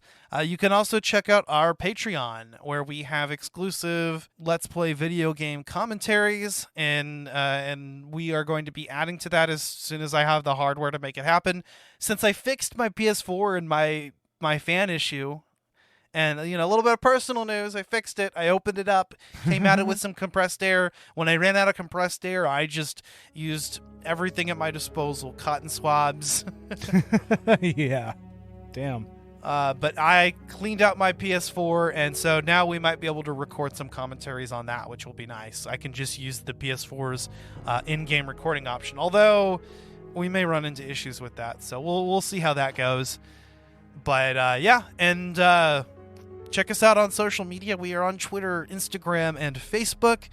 And you can find us wherever you get your podcasts. Yep. Same for Collateral Cinema. Yeah. Yeah. I guess that's really all that we have to say. That being said, I'm Ashley Chancellor. And I'm Beau Maddox. This has been Collateral Gaming. We are out. Out.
Collateral Gaming is a Collateral Media podcast. All music and game clips are owned by their respective creators and are used for educational purposes only. Please don't sue us. We're poor. Greetings, cinephiles. Are you looking for a movie analysis podcast that stands above the rest? Then look no further than Collateral Cinema, the only movie podcast that matters. We analyze good movies, we analyze bad movies, and yes, we also analyze the in-betweens of the world of cinema. So if you like what you hear, find us on Facebook, Instagram, and Twitter. And listen to us on Apple Podcasts, Spotify, Google Podcasts, and wherever you get your podcasts. And yes, my friends, we are 420 friendly. So when you listen to us, smoke it if you've got it. And now, here's a new episode of Collateral Gaming. The show starts right now. I'm Ashley Chancellor.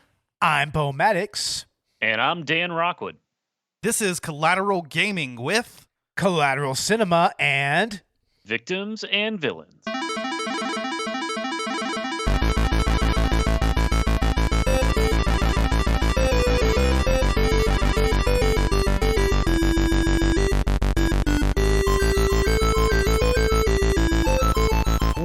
Welcome to Collateral Gaming, the only video game podcast that matters, where we focus on good games, bad games, and everything else in between in the world of gaming. We are podcasting straight from somewhere in South Texas, and yes, my friends, we are a 420 friendly podcast. So whatever you have, be it bongs, blunts, or joints, smoke it if you've got it. And happy spooky month, everybody. I mean, we're now getting towards the end of the month, and man, it is actually been a fun spooky season. I've got with me here Beau from Collateral Cinema once again, and Mr. Dan from Victims and Villains. Hey, Dan, it's been a while, man. How's it going? it has. I feel like I'm doing my contractually obligated annual appearance on Collateral Gaming. So I think we have multiple contracts with Victims and Villains like that. I mean, we get Josh on our Christmas episode pretty much every year. So nice. Yeah, it's been great. Like you mentioned, spooky season. So I am Boston based, so Salem, Massachusetts is not far from me, and they take Halloween pretty seriously over here. So the traffic has been unbelievable as people are trying to pile in and do all that stuff. But it's been a good season, and we got some great games coming up this year. So it's been good for the gamers out here. Hell yeah, man. And what a pleasure it is to have you on the cast again, man. I mean, I think the last thing we did together was that bonus round episode on Zelda dungeons. Yes, that sounds right. And thank you for so much for saying that. I'm a pleasure to come on, because every time I don't know, am I a good addition? Am I just being annoying? So I'm happy that you guys seem to enjoy it. No, man. It's always a pleasure to have you. And that's actually why I kind of wanted to approach you about some of the Zelda episodes we're doing later this season. And I'm happy you want to be a part of those as well. But today we've got you on our Resident Evil 2 episode. Before we get into that, though, maybe let our audience know, what all you do with Victims and Villains, with your other works, and where we can find you, promote your shit. Absolutely. Well, thank you. I won't ramble on too long, but yeah, I primarily do work over at Victims and Villains with Captain Nostalgia over there, and they provide and create a lot of really amazing content about really anything from pop culture. We do a lot of movie reviews, but I know they're really promoting and creating more of Marvel content with everything that's coming up from there, and it's all designed around promoting and helping with suicide prevention and suicide awareness, and really just making sure that we're here to talk games, movies, whatever it might be, but we are here to help get things like resources into schools to help people who are struggling with depression and mental health, and just opening up the conversation a bit. And I've had some really great experiences over there with Josh booking some amazing guests. We've talked to some psychologists, we've talked to people who have written some really amazing books about mental health and pop culture, and it's been really cool. It's been a way to combine my fandoms and the stuff I love with doing something that hopefully helps other people and gives people something to listen to, and resources to reach out to if they need it. But in addition to that, that's where I do most of my podcasting on. I am also a staff writer for a little website called techraptor.net. I actually just released, we're talking Resident Evil today, I just uploaded an article the other day about the newest Resident Evil 4 remake trailer that was announced during the Resident Evil showcase last week. And we, it's that has been a fun ride too, and I get to go to some conventions for them, and I get to talk with game developers and stuff. So it's just been cool. It's been a lot of work in addition to my actual full-time day job, which is not podcasting and not video game related. But right. It does give me the flexibility to be able to come on and do this stuff, which has been cool. And yeah, that's pretty much what I have been working on, and where you can look me up and find me if you want to see any of the other stuff that I work on. Hell yeah, man. That's awesome. Yeah. I mean, we interact on Facebook from time to time. And so, I get a glimpse of the stuff that you work on. But I mean, yeah, it is, it's actually pretty cool to be able to get into, the gaming world, the movie world, the pop culture world, and, kind of just spin our own thoughts on this stuff in general. I feel like, especially this month, during the month of October, right, Beau?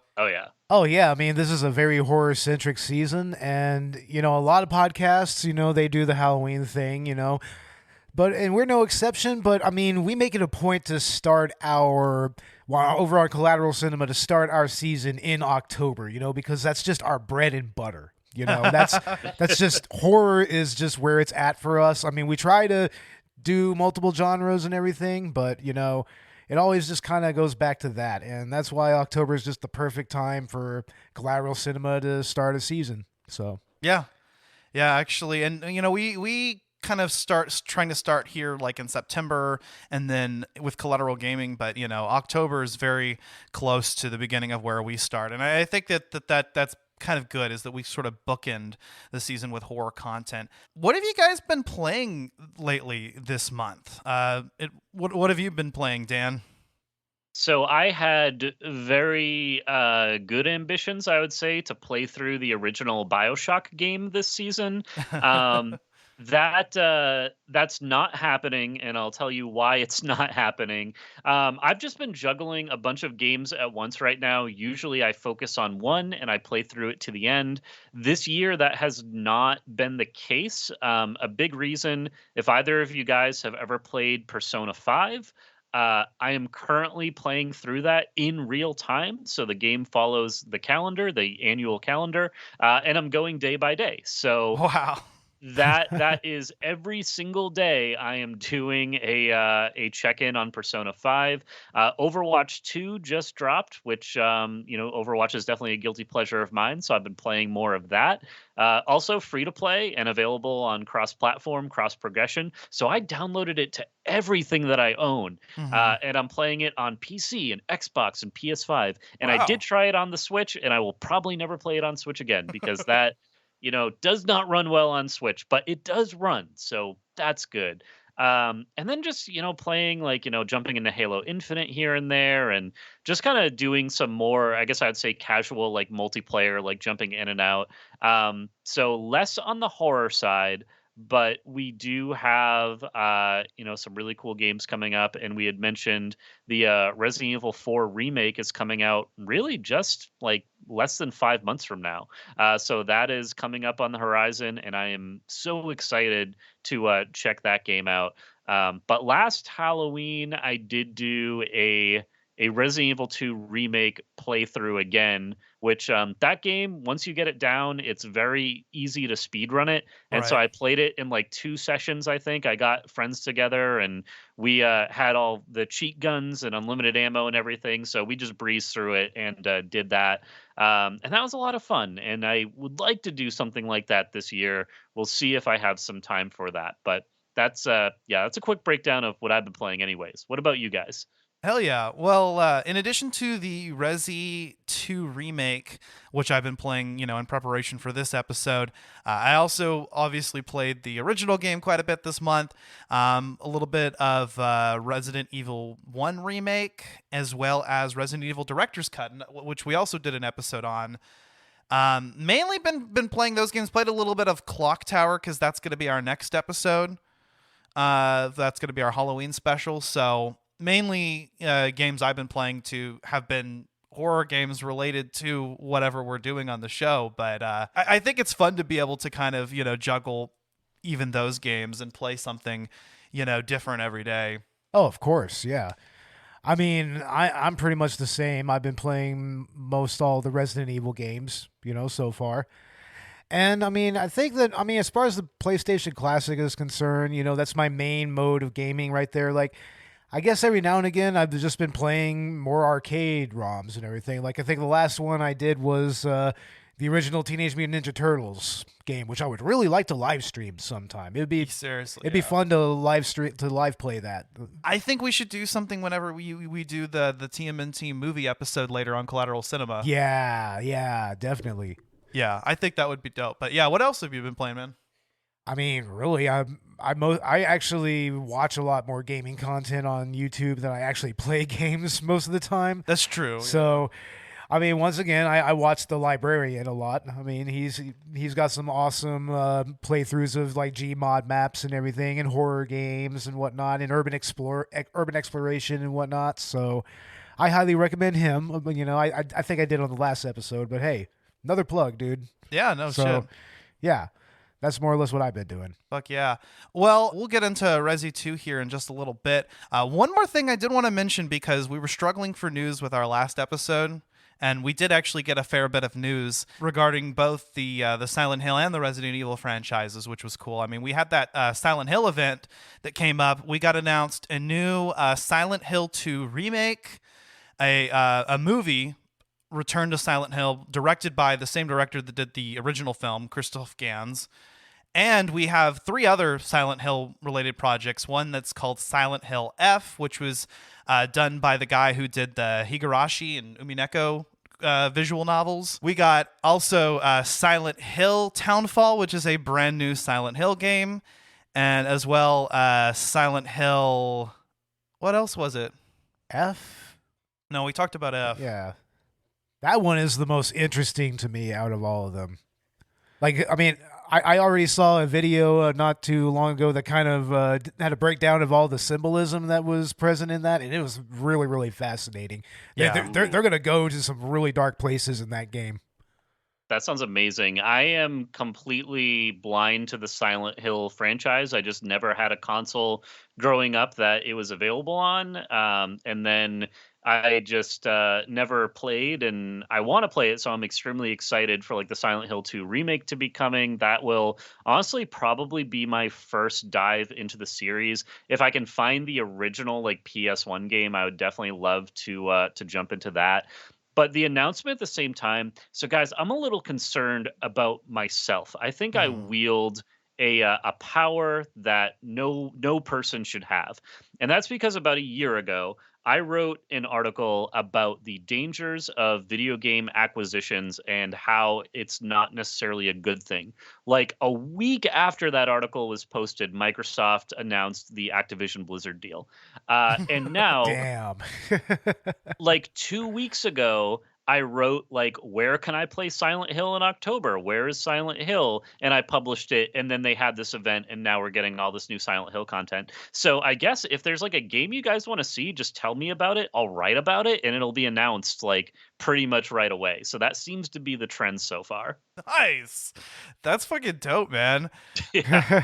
Ooh, how about a new Conker's Bad Fur Day remake or something like that? Yes. There we go. Yes, please. Yeah, how about something like that? Hey, guys, you know what would be a great idea? Conker's Bad Fur Day remake. Yeah, totally. I mean, do it better than they did on the Xbox 360. I think that's what we need. Like, put all other projects on hold and just devote all the resources to that, please. Exactly.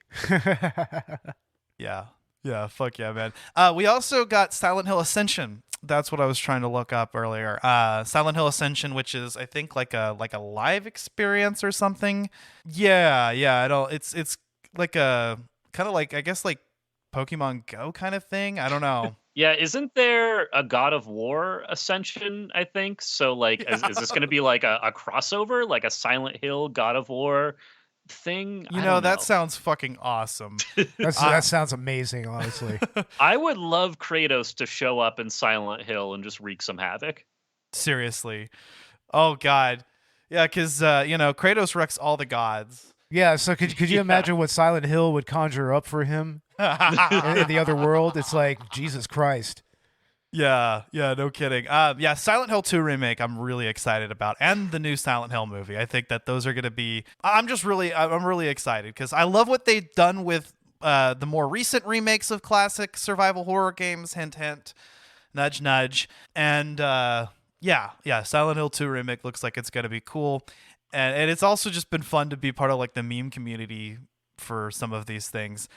We did also get a Resident Evil showcase, which basically just, I think, showcased stuff we already knew was coming out. So we got more Resident Evil 4 remake footage, and I think they talked a little bit about the Winter's expansion coming out this month.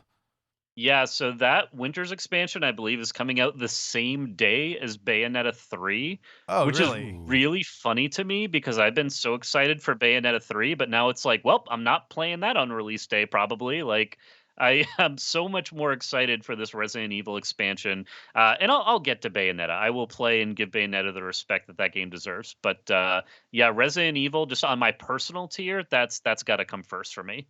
Oh man, that's a bit of gaming news we also kind of missed before. Yeah, the Bayonetta 3 thing. I've been sort of following that and the exchanges on Twitter, and that is just a whole other controversy that honestly will probably get a discussion at some point somewhere. Yeah, that's a whole other can Yeah. of bullshit. Like, Jesus Christ. Oh yeah. I'm in a couple like Nintendo groups on Facebook, and it's just all that people are posting about. Like it's been pretty crazy.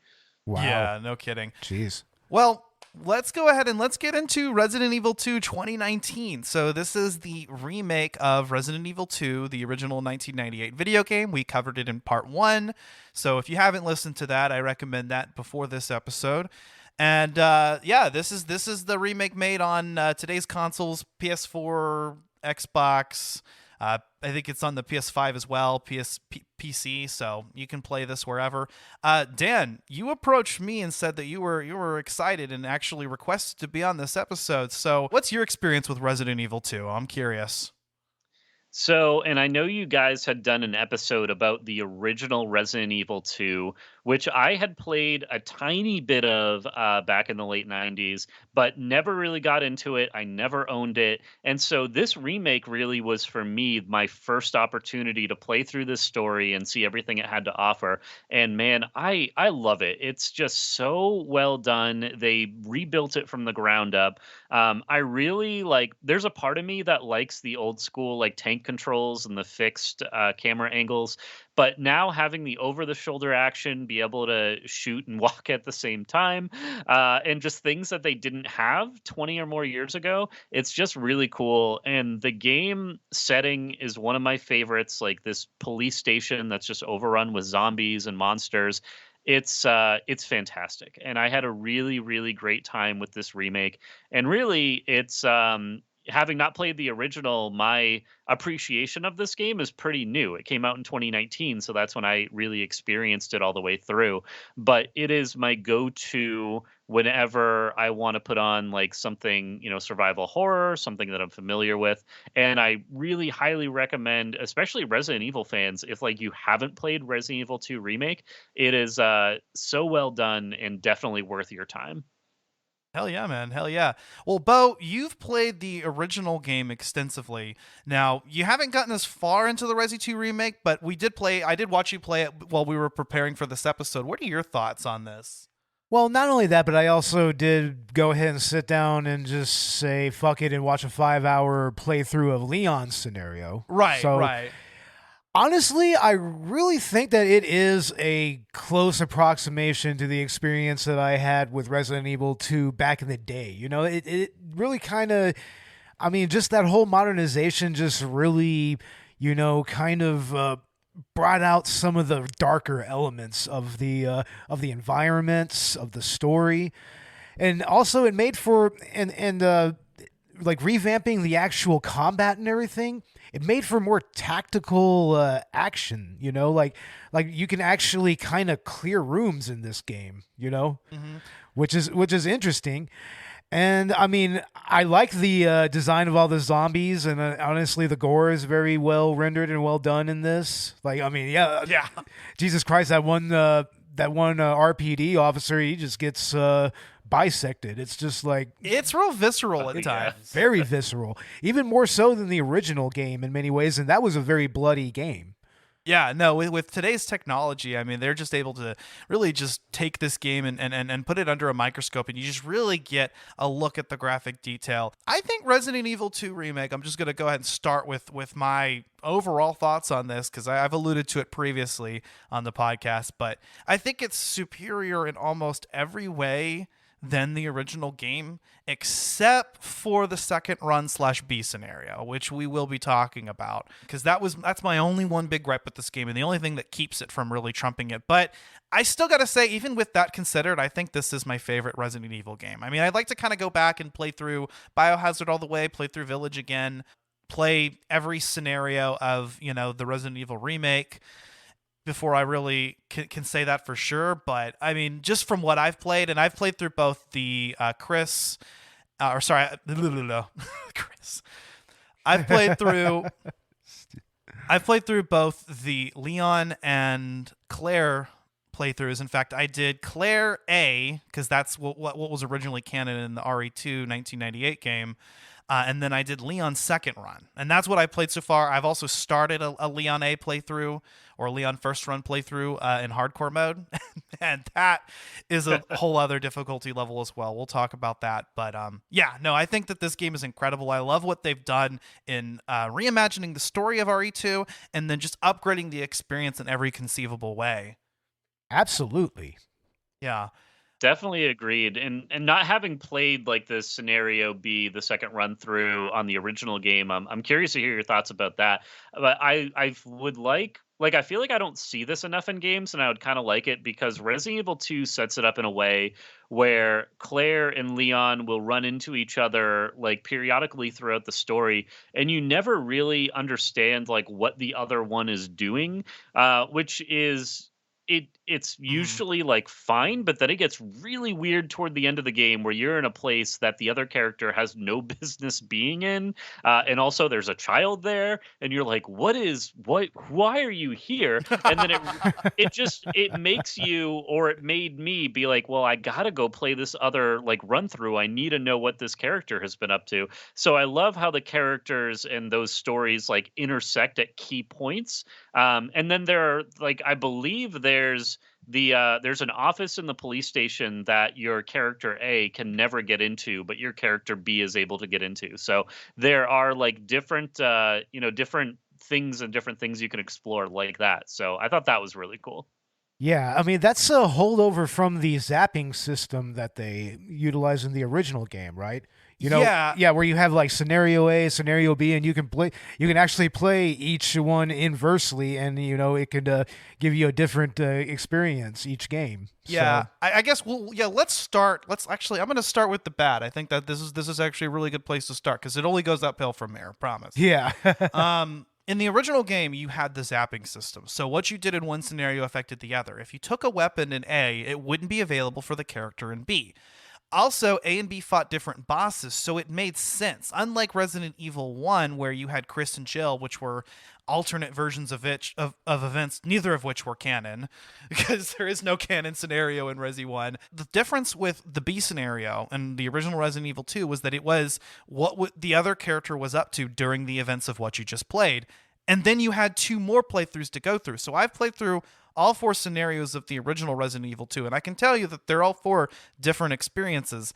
This is where Capcom really let me down with Resident Evil 2 Remake, because the second run actually ends up facing the same bosses and hitting most of the same story beats as the first run. Just the character specific differences. So it's really not all that different from just having the 2 scenarios. Why are there 4 if the second run is not really all that different from the first run? You should have just had the 2 if that's what you were going for. And you know, you just lose that continuity. There's no more zapping system, and you'll not only fight the same boss twice, but you'll watch a character die in the first scenario and then watch the same character die in a different way inexplicably in the second run.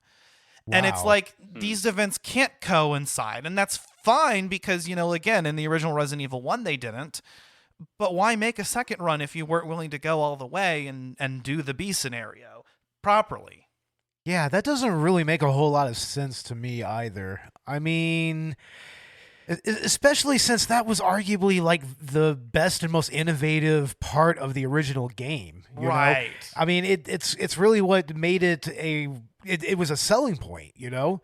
And you would think that with all the new technology that went into this game, it's like they could have made an even more nuanced version of that. Right, exactly. That makes sense, and I like having not experienced like the original. Like I had not heard of like the zapping system, but I mean that makes sense, right? Like if you're gonna have these characters coincide, that just makes sense the way they should do it. It is funny to me that like Capcom basically rebuilt this game from the ground up, but then didn't put the care and attention into that part of the game to bring over some of those elements. Yeah, and that's really my one big gripe with this game. And at the end of the day, it's really not that big of a deal because, I mean, the game in itself is phenomenal. It makes me wish that there was a version that had a second run that was a little bit more like the B scenario in Resi 2, because it just, that's kind of what increases a lot of the replayability factors of the original game. And of course, this game does a number of things as well to increase the replayability. I mean, because they still brought back the fourth survivor and the tofu survivor mode, and I think there's even other tofu you can unlock. Oh yeah, we need to get a little deeper into that because that is like so funny to me. And like hear it a little bit. Playing on different difficulty settings, so there's hardcore, and then getting like the S rank on every. And if you get an S rank on hardcore and you only save 3 times and you don't use any infinite weapons, then you get an S plus rank. Wow. Yeah, Okay. yeah. Which none of which I'm close to ever doing, but No, that takes a level of skill that takes lots of playthroughs. To just memorize everything and just know what's coming from where. yeah. But I think given how much time you can spend with this game and how many times you can go through the scenarios, even without having a proper second run scenario, I think there's still a lot to work with here. There's 2 different characters, 2 different styles of the plot that you can go through for each character, and you can unlock infinite weapons, you can unlock the infinite knife, things like that. You can find all the Easter eggs, and then and just really get to know this game like the back of your hand, because I think that's where this game really succeeds in the same way that the original did, I might add, is that it's that sense of when you first walk into the RPD, you don't really know where you're at. It's very easy to get lost. But spend a few minutes in the game and start, moving from one area and back to another area, and then, back again to another area. You really get to start to know that area like the back of your hand, right? Oh yeah, definitely. And I mean, I am glad that they more or less stuck with the original layout of the RPD, like for instance, because I mean that's about as far as I got into it. But anyway. But they really added to the layout in a way that made a lot of sense. Like how they redesigned the main hall was interesting to me. Like, I mean, it's actually a much larger space than it was in the original game. Yeah. Yeah. Yeah, I like how the game goes out of its way to explain to you that the RPD is a like renovated art museum. Like it used to be a museum, and that's why there are all these crazy sculptures and like secret passages and other stuff that's in there. Right. Which is so funny to me. Like they didn't like it's a video game. I honestly probably would have just accepted it at face value, but I like having that little bit of detail. And the map really does build out nicely in your head as you're going through and figuring out this maze. And the thing that it does too, because not that I'm a completionist in games, but I do like to try to not leave anything behind. So I love that the rooms on your map will show up red if there's still like a secret to be found there. And then they'll clear blue once you have gotten everything in that room. So you can go and clear room to room. And Resident Evil Village also took that holdover to show you, especially in like the castle and the factory and the other areas you explore, you can make sure you're clearing each room that you want. So that was like a cool aspect of that. And yeah, knowing, understanding the map is important, as you're going to get into some sticky situations that you're going to need to make quick exits from to be able to stay alive. Yeah, I love that the modern Resident Evil games actually do include that. I think that's something that the Silent Hill games actually did as well back in the day, is actually they had a map that actually changed as you progress through the game. And in Resident Evil's case, it's as simple as, if there's a room that you haven't collected everything, like you said, it's still red. If once you search through it, it changes color, and that way you actually know, okay, I've gotten everything there is to do in this room. One thing I've also noticed in Resi 2 Remake in particular is that if you see an item in game, it'll also show up on the map. You'll get a little icon of that item. And so that's really cool too, because it's like, let's say your hands were too full, your inventory didn't have space for some herbs that you left on the ground, or some extra ammunition, or sub weapons, or even a key item. Well, now you look on the map and see, okay, that's what's in that room, and you know that you can go back to go get it, which is cool. So a lot of just quality of life improvements like that really sell this one as an improvement over the original. And kind of like what you were saying, Beau, with the more modern style of gameplay and presentation. You've got that over-the-shoulder camera that's more dynamic as opposed to the fixed camera angles. That allows you to explore horror almost in a different dimension, because while the fixed camera angles were effective at creating horror in the original Resident Evil games, moving that out of the way allows you to, like you said, approach the game from a tactical angle, but you can still find other ways to surprise the player. I mean, a zombie can still grab you from behind and fuck the shit out of you. Definitely. Or, the lighting is fucked with a little bit, so where, you might not see that crawler walking across the ceiling. Oh yeah, I mean, it definitely adheres to that modern horror game aesthetic of, a dark room and a flashlight. It's very common nowadays in this genre, but it's utilized really well here. Like, especially when you're talking about like the lickers. Like the lickers, they can pretty much climb anywhere. So I mean, having that effect, and then just all of a sudden you just shine your flashlight and you just see that glistening, slimy flesh, and it's just like, oh crap, Right. You're like, shit. And you kind of have to approach that situation and think, do I have enough ammo to take care of this thing, or should I try to just get past it right now? Yeah, and thankfully they're completely blind. So I mean, if you're quiet enough, and this was the same in the original game, if you're quiet enough, you can sneak around them. Right. Like enemies like that you can. And, even whenever you're walking through a room and you see a bunch of zombies and you think, okay, well, I can weave through these ones pretty easily. It's not as narrow a corridor here. But then you think, oh, wait, there's this giant stalking monster, Mr. X, and I can hear his footsteps 2 rooms over. Maybe I ought to clear these zombies out so that, if I'm stuck between a rock and a hard place, I don't get fucked over. Because that's another thing that the remake has done, and I really wanted to touch on, was the Mr. X encounters. The Tyrant returns in Resident Evil 2 Remake. He actually shows up a lot earlier on, showing up actually in the first run scenario this time, and he is genuinely upgraded in every way. Yeah, so somehow this is something that never got spoiled for me, so it was a complete surprise. And if you remember, when he introduces, it's after a helicopter crashes, and I believe he like shoves the wreckage out of the way and walks through the flames to get to you. And then me not knowing, like, I didn't know who this guy was or what was happening. I just start unloading with him with my gun, and nothing is affecting him. So it's like, oh, I think I just need to run. And so that's what I do. And I distinctly remember I had a party that night. People went home. And so I like pulled up my recliner chair right up close to the TV. I'm going to play some Resident Evil 2. It's like 2 a.m. And then Mr. X comes in like 5 minutes in. And I'm like, why did I choose to do this right now for this scenario?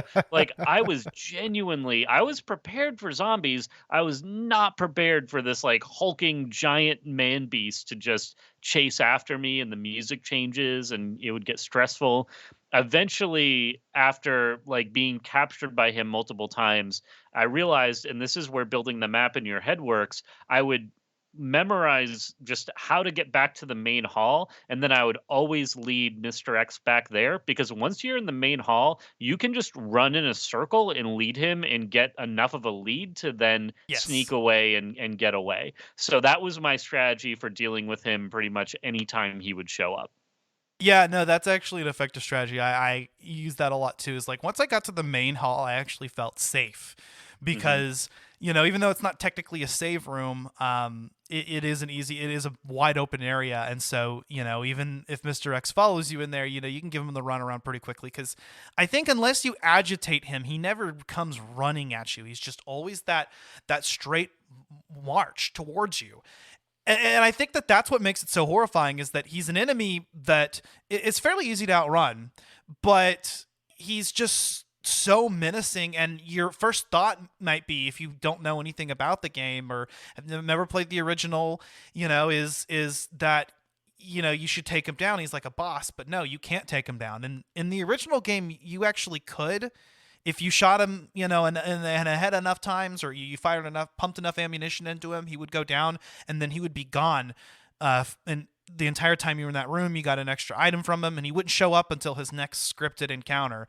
In this game, that's not the case. If you pump enough ammunition to him, you can stop him for a few seconds, and that's it. But it's better in almost every scenario to just run away. So he's kind of a carryover from, Nemesis in Resident Evil 3. He's been given that treatment. Or I wouldn't say it's a carryover, given that it's from the second game. Nemesis was in the third game. Well, this is the remake of the second game. Yeah, but in the Resident Evil 2, I mean, Mr. X was pretty much the precursor to Nemesis. This is true. Very much so. And I mean, yeah, Nemesis was pretty much just like Mr. X on steroids with a lot more biomass on him and everything. So, I mean, yeah, it also kind of was the first time that you saw this whole trope of like Resident Evil having this ginormous, implacable man thing coming after you, and that's something that they eventually kind of brought back in the newer games a little bit, especially like Lady Dimitrescu. Right. So I was going to say he's also, kind of a carryover from Resident Evil 7 Biohazard, which is Jack Baker and the rest of the Baker family, but also they did it in Village with Lady Dimitrescu. So I like that they have in several Resident Evil games this type of character because I think it makes the experience much more terrifying. Absolutely. Absolutely. Yeah, when you have something that just literally cannot be defeated and is just always coming after you, it really ramps up the anxiety for this game. And I think one of my favorite details is if Mr. X is in a room adjacent to you, you can hear his footsteps through the walls. So you know that he's nearby, and you know that if you go through the wrong door or make noise, he'll come barging in and be coming after you. Yeah, I love that, he actually is attracted by noise. And if you look at some of the videos of like how he behaves off camera, you can even see this at work because he's always consistently, as long as he's within rendering distance, he's always consistently stalking you and searching for you. If he doesn't know where you're at, if he's not immediately pursuing you, he's opening up every door and he reacts to sound. So if you fire a gunshot, and try to kill some zombies, he'll come running. If he's within, that the distance of you to hear that. And I hear that the longer he goes without finding you, he's programmed to become more sensitive to things like that. Wow. Yeah, to sources of noise. Cool. So, and as is the case with most of these types of enemies in Resident Evil games, he can't follow you into save rooms. In fact, there are even other rooms that he can't follow you into. And once you learn what those are, you can kind of work around it, and but it is always a persistent threat. You think, okay, well, I can hear his footsteps. I need to see which direction he goes, so I know like I'm going to take this route instead. and it's how you start to get to know areas like the RPD.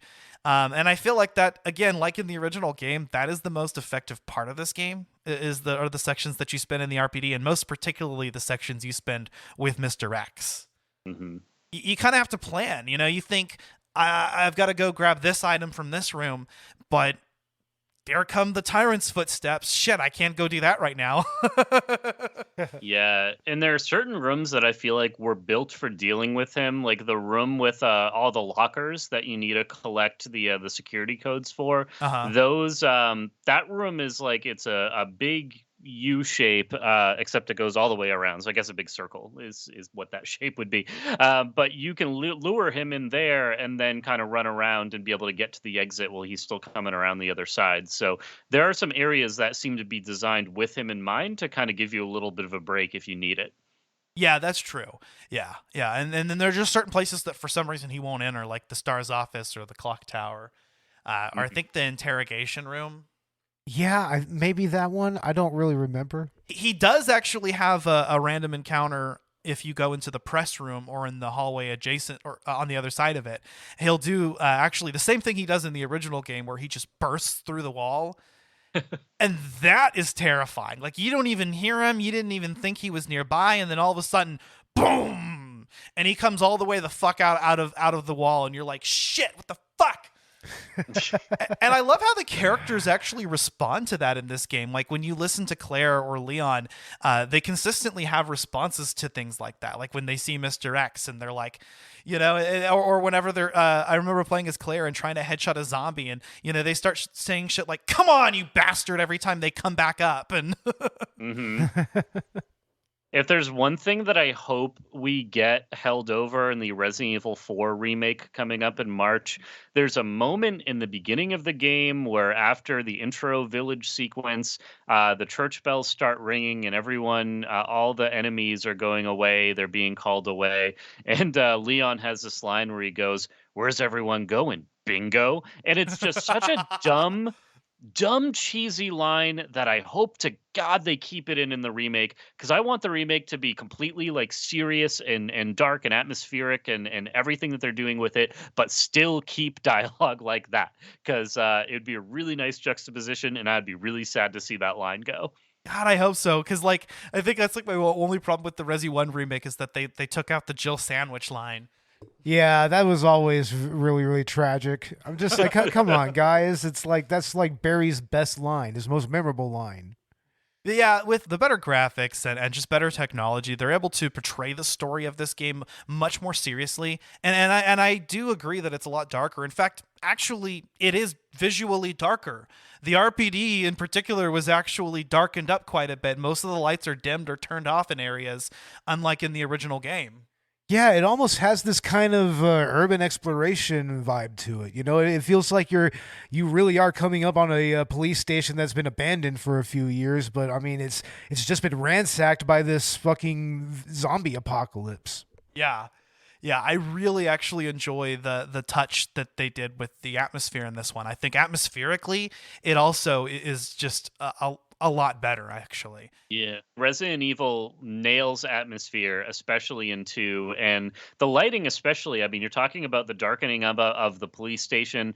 I love something about lighting in games when it's done well, and Leon or Claire using their flashlight to explore and just like look around corners and those like really dark corners of the game. Like, it's so well, and nothing is like coming up on a hall that looks empty, but then you get further down it and your light like illuminates a zombie that starts like walking toward you. Like, this game does those moments really well, and it's a really just a really great example of like the horror genre done right in a game. Yeah, and going back to how you can move tactically throughout the hallways, that's really, really amplified when you're in your shooting position and you have the light and everything. Yeah. And you're just slowly creeping down the hall, just clearing it, and then you're just slicing around the corner, and then you just see that zombie, and it's just like, oh shit. It's like, I mean, it really, really amps up that vibe of, just total surprise. It'll take you by surprise. Yeah, and the ability to freely aim, I think, really also enhances the combat for me, because, in any encounter that you're in, you can decide to approach it more strategically. I mean, in the classic games, you could, for instance, aim up to aim at their head, or aim down to aim at them while they're on the ground, or aim at their legs. In this game, though, that's kind of been given just a lot more freedom. I mean, you can go and actually try to kneecap them or take one of their arms off. And if you shoot off a limb, they won't use that limb. It actually comes off. So in a lot of situations, it may be more worth it to just kneecap them and move on, because a zombie on the ground is a lot less of a threat, even if you have to come back to that room later. I like how it makes like the knife more of a versatile weapon as well. If you're able to incapacitate them and then finish them off with the knife, allows you to save some ammo and keep going. Yeah, it is. Although for me, knives were hard to keep on me because they're used as sub weapons, and you can retrieve them if you kill the zombie, but it does significantly decrease the durability. So like, I was constantly running out of knives because I was constantly getting caught by zombies the first time I played this. Damn it. But, the sub-weapons are back. I think Resi 1 Remake had them too, but they've actually been combined. So the knife that you use as a sub-weapon is the same knife that you use to attack with. And you can also throw the grenades or throw the flashbangs whenever you get those. Yeah. Flashbangs were an interesting addition to this game, actually. You know, and once again, going back to the more tactical gameplay. Yeah. You know, like you can throw a flashbang in there, like confuse a bunch of zombies, and then you could either like maybe run past them or just pick them off. So Yeah, and unlike in the original game, ammo seems to be a lot more scarce in this one, which was one of my only complaints with the 1998 game was it was almost too easy. Even in standard difficulty, like I just didn't have a lot of issue finding ink ribbons and finding ammo. In this game, ammo is pretty scarce at times. yeah, especially if you're playing through Claire's playthrough, and she just has that little 5-shot revolver. It's like, oh yeah. man, it's like not only do you have low ammo capacity, it's like, I mean, coupled with the scarcity, I mean, you just run through ammo quickly. Oh, okay. Here's the part where we talk about the guns. Go ahead, guys, because I've heard, I know Beau's a gun guy, and Dan, you said that you were an enthusiast as well. So what do you guys think about the guns? Oh, there's so many interesting guns in this. Like for one, they have an M1911 actually, an M1911A1, like pretty much an old, almost like a what do they call it? Palmetto Arms or something like that, or Rockford Arms or something like that. Mm. I mean, they also have the Beretta Samurai Edge from the original game. Of course, you gotta have the Samurai Edge. William Birkin, he carries a Glock 19. That's what him and his wife uses. A Glock 19, that's the gun that I carry, actually. It says right here, Hunk likes to use the Heckler & Koch USP 9, which is just it's a two-tone hammer-fired 9mm pistol. It's a good little duty gun, I guess, you know. And yeah, here's the revolver that Claire was using. It's a Smith & Wesson Bodyguard. It's just a little snub nose. I mean, normally it's like a 38 special, but this is for some reason a 9mm. Like I'm not really sure how. I was gonna say, if it's a bodyguard, like those guns are tiny. They're not a very big caliber at all. No, not at all. Not at all. They do have the Smith & Wesson Model 329 PD as well. That's chambered in 38 special, I believe, or it might be the 45.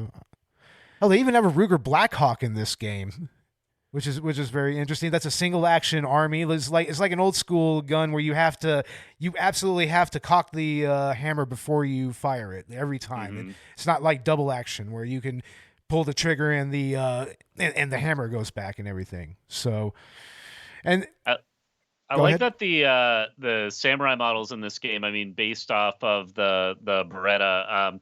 Beretta and Beau, you might know this having some firearms knowledge, but they're one of the oldest firearms manufacturers. I mean, they've been around since the 1500s, the company. Oh, yeah. And Yeah. the gun especially, I mean, if there's one like identifiable handgun from movies, it's the Beretta. It's what John McClane carries in Die Hard. Hell yeah. It's just it's not only is it recognizable and it looks cool as hell on screen, but it's also the way it's designed. And this is more of like a movie making, like behind the scenes type thing. But I have read and I have heard that firearm, when it comes to the shell ejecting and the just like the smoke coming out of it, like it's much easier to operate that gun and make it look good on screen compared to some of the others that you might work with, which is why the Beretta is such a popular model and why I'm happy to see it in this game. And they can be powerful,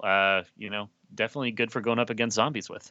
Oh, definitely. I mean, especially with the ammo capacity and whatnot. I mean, and with the and also it doesn't have like really, really bad recoil from what I remember. Mm-hmm. I mean, I actually carried for the longest time a Beretta Nano, a BU9. That's like the more subcompact pistol. Oh, yeah. Yeah.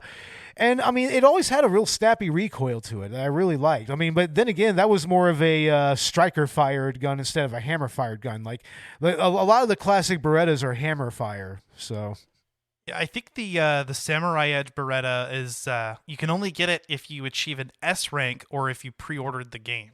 Yeah, that's right. And then from what I understand, they have not only Wesker's model, but they also have Chris's and Jill's model of Samurai Edge in this game as well, which is interesting. Oh, nice. That is.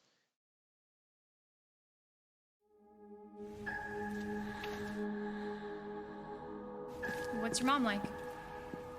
She works at Umbrella. So where's your dad? He,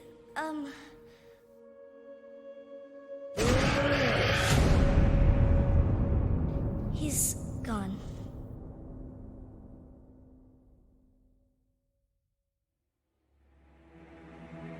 So nobody knows what caused this? There's a lot of theories, but all I know for sure is that this place is crawling with zombies. Leon. Get down! Come on! I'll be there! I'm sure you beat me here. By the way, rumor has it goes straight to your underground lab. Lab?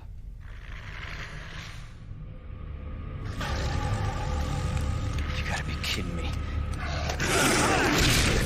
Get off of me! Get the hell out of here. Before it's too late. What's going on here? Sorry. That information's classified. Seems to be evolving much faster than expected. Nobody cares about that. They want to know about the G virus. What exactly are you looking for? More info on the people responsible for this mess. What the? I swear, you bastard, if you hurt her. Identify yourself. Stop! You'll never get the G-Virus! Sherry, come on! Daddy, no!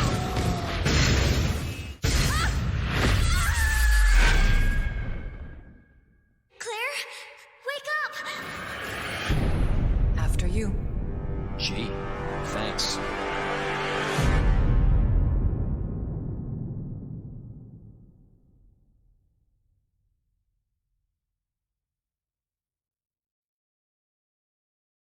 It's so funny. So when I was talking with a friend of mine, and I was looking at all of the list of the unlockable weapons and unlimited ammo, and the number of like ranks you need to get, and quickly how fast you can clear the game. And it's like, when I was in 5th grade, when I picked up Resident Evil on GameCube, I played that game like 12, 13 times through. I unlocked everything. I got that game down to under 3 hours. Like, I knew that game super well. Like, I have a full-time job now. Like, I've got other things to do. I can't just play a game over and over.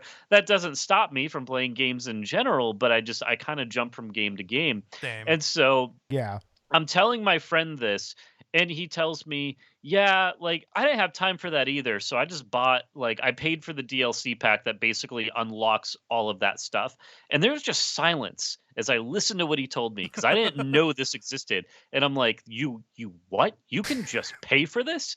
So I went into the PlayStation store, and sure enough, for $5, everything that would have taken me like 30 plus hours to unlock, you could just get for $5. And I'm like, you know what?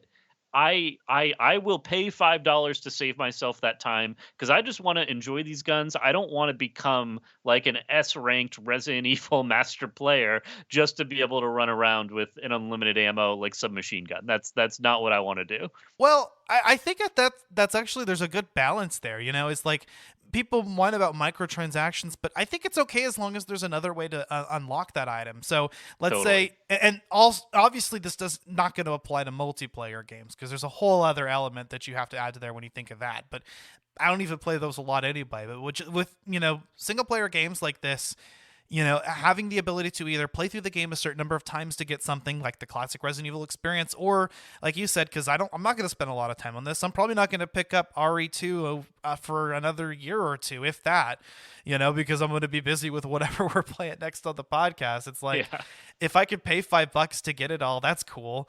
I mean, we don't, since we don't really use cheat codes anymore, and in the past, that's kind of how you would have gotten around things like that. Yeah, definitely. And God damn it, I miss cheat codes so much. It's like those were always the most fun part of gaming back in the day. Oh man, that's how we did GoldenEye. We really started to enjoy GoldenEye when we just put cheat codes in. Were there cheat codes in the original Resident Evil games? No, it was just really the unlockables more than anything. Okay. Yeah. Or if you had a Game Shark or something, I think you could load some stuff in. But definitely. Other than that, definitely with a Game Shark. That's true. Yeah, I remember the days of Game Shark and Action Replay. Oh yeah, back on the GameCube and shit. Yeah, I remember Game Genie. That's even further back. Man, we are aging ourselves. That's okay though. Yeah, exactly.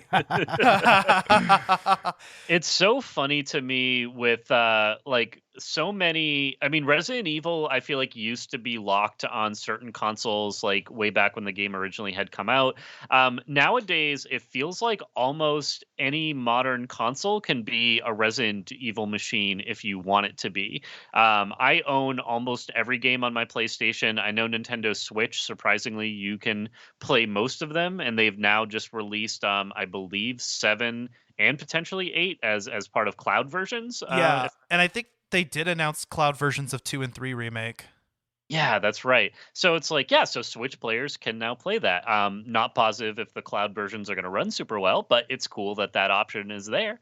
And, more than anything, is a commentary on how we need better internet infrastructure to be able to run those types of things. But yeah, Resident Evil 2, it's so funny to me because I noticed a trend with Silent Hill 2, which we were talking about earlier, where a lot of people say that, like, the original sets up the lore, sets up the world, but the second game in the series is really where things start to take off. And yeah, Resident Evil 2 just embodies that in every way. Like, I feel like it builds on the original and just improves like every single element of it and makes it just a really fantastic standalone game, to the point where if someone were to ask me, can I play Resident Evil 2 without 1 or 0 or any of the others, I would say, yeah. I mean, if you love Resident Evil, definitely play those other games. But Resident Evil 2 can stand alone as its own title, and you're not going to lose any enjoyment from it. No, I agree with that. Yeah, absolutely. Definitely. Yeah, and especially with what they've done with Resident Evil 2, 2019 is just making the game a lot more accessible, improving it in almost every way, and bringing it to, a modern audience. I mean, I like what they've done with just turning the game into a more strategic, tactical game. I like what they've done with, the story taking itself a little bit more seriously, the atmosphere being darker, and just being able to explore locations like the RPD or even the sewers or the laboratory, which have been expanded from their original incarnations. And that's actually especially helpful with the later locations because, they were always kind of the fastest part of the game. And now they've been given just a little bit more length. I mean, if you're playing as Leon, the Tyrant actually shows up in some of the other areas in scripted points. Yeah. So, it just adds another level of terror throughout the game. I love what they've done with that. And if it's not enough of a challenge for you, try out hardcore mode because hardcore mode, man, is kicking my ass. And I don't know that I'll actually, play through that all the way anytime soon. But I was starting to get through, I'd gotten all the way up actually to the first boss, to the G1 fight in hardcore, but they reintroduced the ink ribbons, and ammo is a lot more scarce. Oh, yeah. Zombies become bullet sponges and just take a lot more to take down, and they can also bring you down to danger with just one attack. Damn it. That pisses me off so much, man. It is so much harder. And you start to actually think, okay, maybe I just actually need to leave these guys alive. But then you think, oh wait, here's Mr. X. Great. Yeah. I don't even know if I want to go through that. Jesus. No, I would love to see the different like iterations of how to play this game, like, no kill runs of zombies and just like escaping and running around. I'm pretty sure there are people, maybe not in Resident Evil 2, but in some of the other games, like you could do a knife only run if you want to. And the original game there are. I don't know if anyone's done one of this one. Maybe not. But yeah, it's I got to agree with Beau. I feel like hardcore would just make me mad if I'm trying to go through that. It's rough, but there's a lot of playability there if you have the time to pump into this game, and you could easily pour hundreds of hours into this, I think, and I honestly wouldn't mind it if I had the time to do it because it's a fantastic experience through and through. I will say you'll never really be able to experience the areas again for the first time, like you do during your first playthrough. I mean, that's just kind of an experience that is never replicated again, unless I guess you wait several years to play this until you forget. I just went on YouTube right now, and there are all kinds of playthroughs with all kinds of interesting stipulations. Like, here's one, Leon, first scenario, hardcore, S+, no damage, no knife, console strats. And here's one, Leon, first scenario, hardcore, handgun only, no save, no damage, no item box, S rank, PS4 Pro. It's like, what the fuck, man? It's like people are insane. That's like how I feel when I watch speedrunners who literally commit their life to playing one game and focusing on that game and trying to get their run down as quick as possible.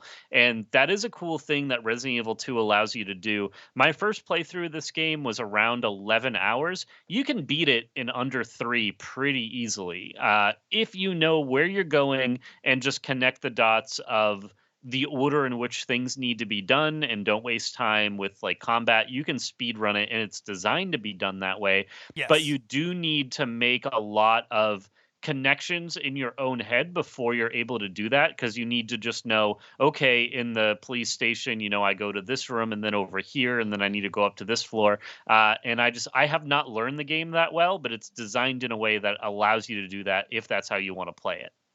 Yeah, I love that about Resident Evil, is that, the games are designed for speed running, but they're also designed to confuse the fuck out of you the first time you play. Yes. It's a matter of just learning the game like the back of your hand and being able to know, what you need to have in your inventory before you go through. I mean, that's something, I still struggle with every time I turn the game on, even having completed through the first and second runs one time. It's you still don't know everything that's going to happen, and it's hard to keep track of it. But I love that you can actually approach the game in that logical way. That appeals to me, that there's an efficient way to play this. Absolutely.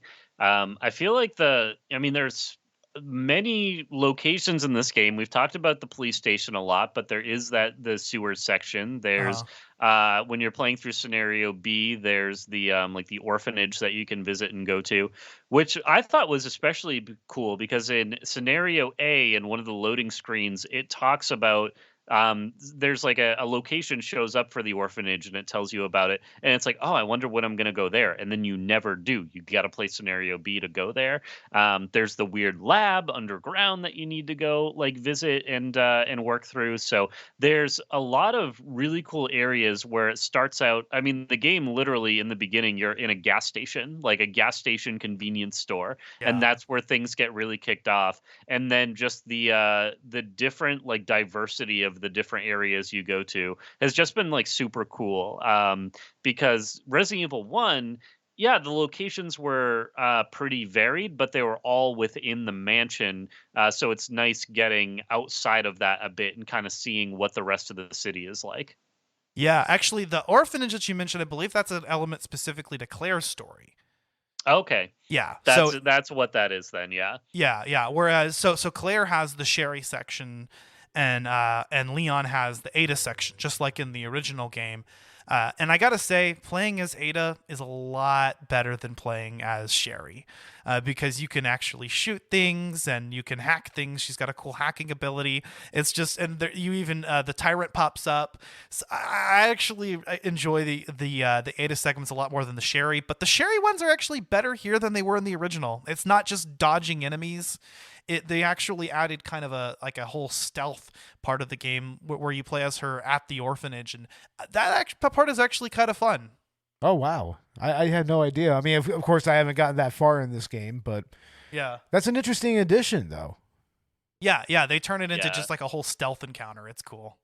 The Ada section specifically is really funny and also frustrating. The last time I played through this game, I had some friends over. It was still during COVID quarantine, so we set up a projector on my deck and we were watching it and playing it out there and swapping the controller back and forth. And we had the cheat codes on, so we had all the great guns and all the unlimited ammo, and we were just kicking ass throughout the game. The cheats do not apply to Ada. So we got to her section of the game, and all of a sudden we had one gun and limited ammo, and we were just like, we might have been playing it on a harder difficulty too. And so all of a sudden, between the three of us, we just kept getting our asses kicked. And I think we gave up. And I was like, all right, I need to just play this like myself another time to get past this. And then we'll retake over with like all our upgraded stuff. So that was a funny and unexpected outcome of playing through the game with cheat codes.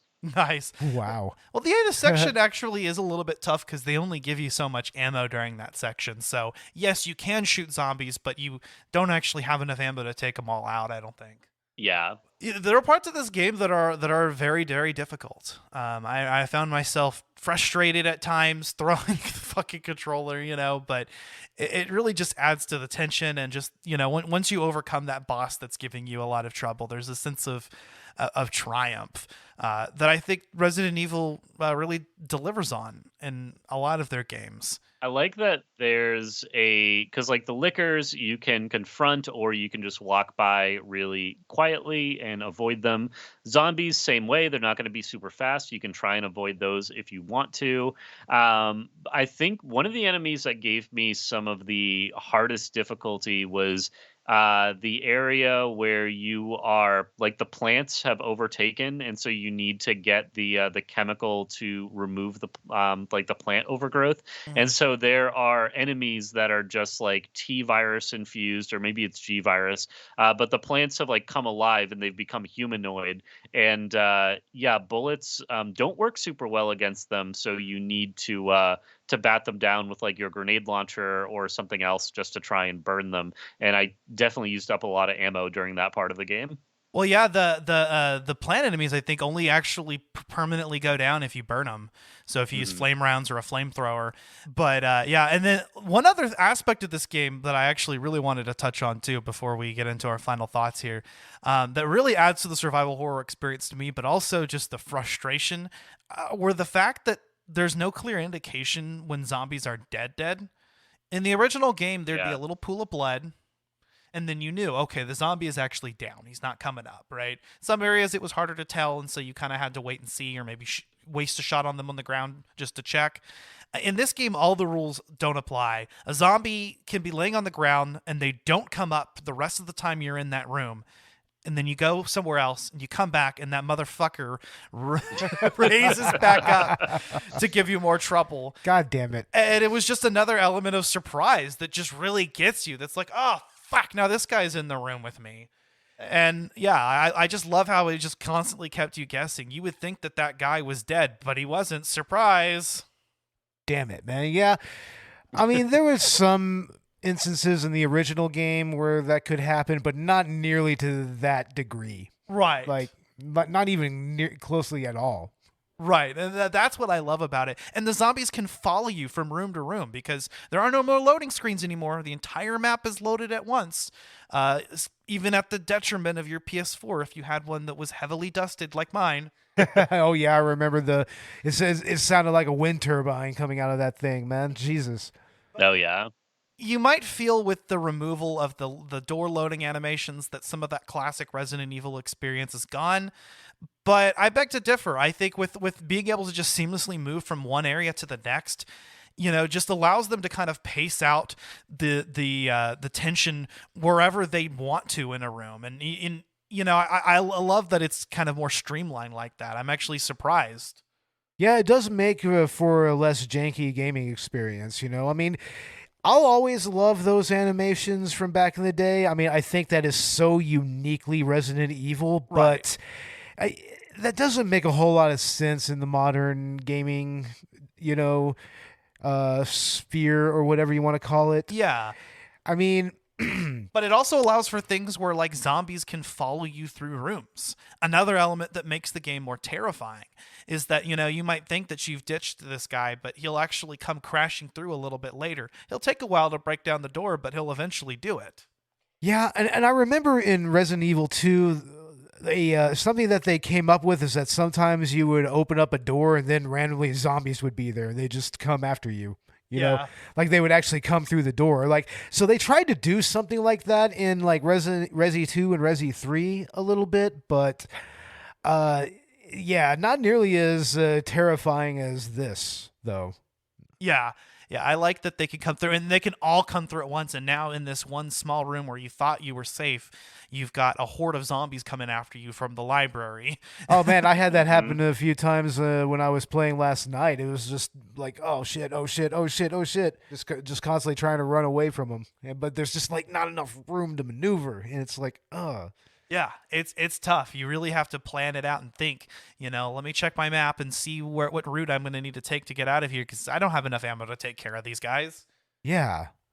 It definitely gets claustrophobic at times for sure. And man, this is motivating me to jump back into this game and play it. And I know several months ago, I think back in June was when they officially announced the PS5 upgrades for 2, 3, and 7, I'm pretty sure. Mm-hmm. And I have not dived into those yet. So I'm going to have to download those upgrades and see how the game runs on PS5, because I bet it's really great. Yeah, I bet it's phenomenal. Oh, yeah. Yeah, no, this game is actually what pushed me to finally open up my fucking PS4 and clean it out. Yeah, definitely. Yeah, I remember you had it all in pieces, all out on your kitchen table and everything. Yeah, because they load the entire area at once. It does push your console to its limits, and so the fan on my machine was just kicking up, and then eventually the machine would overheat, and I'd have to stop playing for a little while, and it was terrible. And it's like some games do that. Resident Evil 2 Remake is one of them. But once I cleaned it out, I mean, the fans would kick on during this game because it's just a resource-intensive game, but it wouldn't shut down, and it wasn't nearly as loud as it was before. Now, were you running a base PS4 or Yes. PS4 Pro? Yeah. Oh man, Base. that is, what I am amazed at is the fact that in a few weeks, there are people out there who are going to be running God of War Ragnarok on base PS4s that were purchased in 2013. Me. Oh man, you should do an episode on how it runs and. Well, we're going to what be your talking about it. experience is. It's one of our episodes set for from end of November, and we're gonna actually do part 2 in December as the holiday special. So that way we can do spoiler free in November, and then go into full spoilers in the part 2 section. Amazing. I will be looking forward to giving that a listen, because it's definitely excited for that game. Not Resident Evil, but a huge PlayStation title to end out the year with. Hell yeah. Well, we're getting towards the end of this episode. I think we'll wrap things up here in a bit, but let's start with our final thoughts on Resident Evil 2 2019, starting with our guest, Mr. Dan Rockwood. Go ahead. So this is one of my all-time favorite Resident Evil games.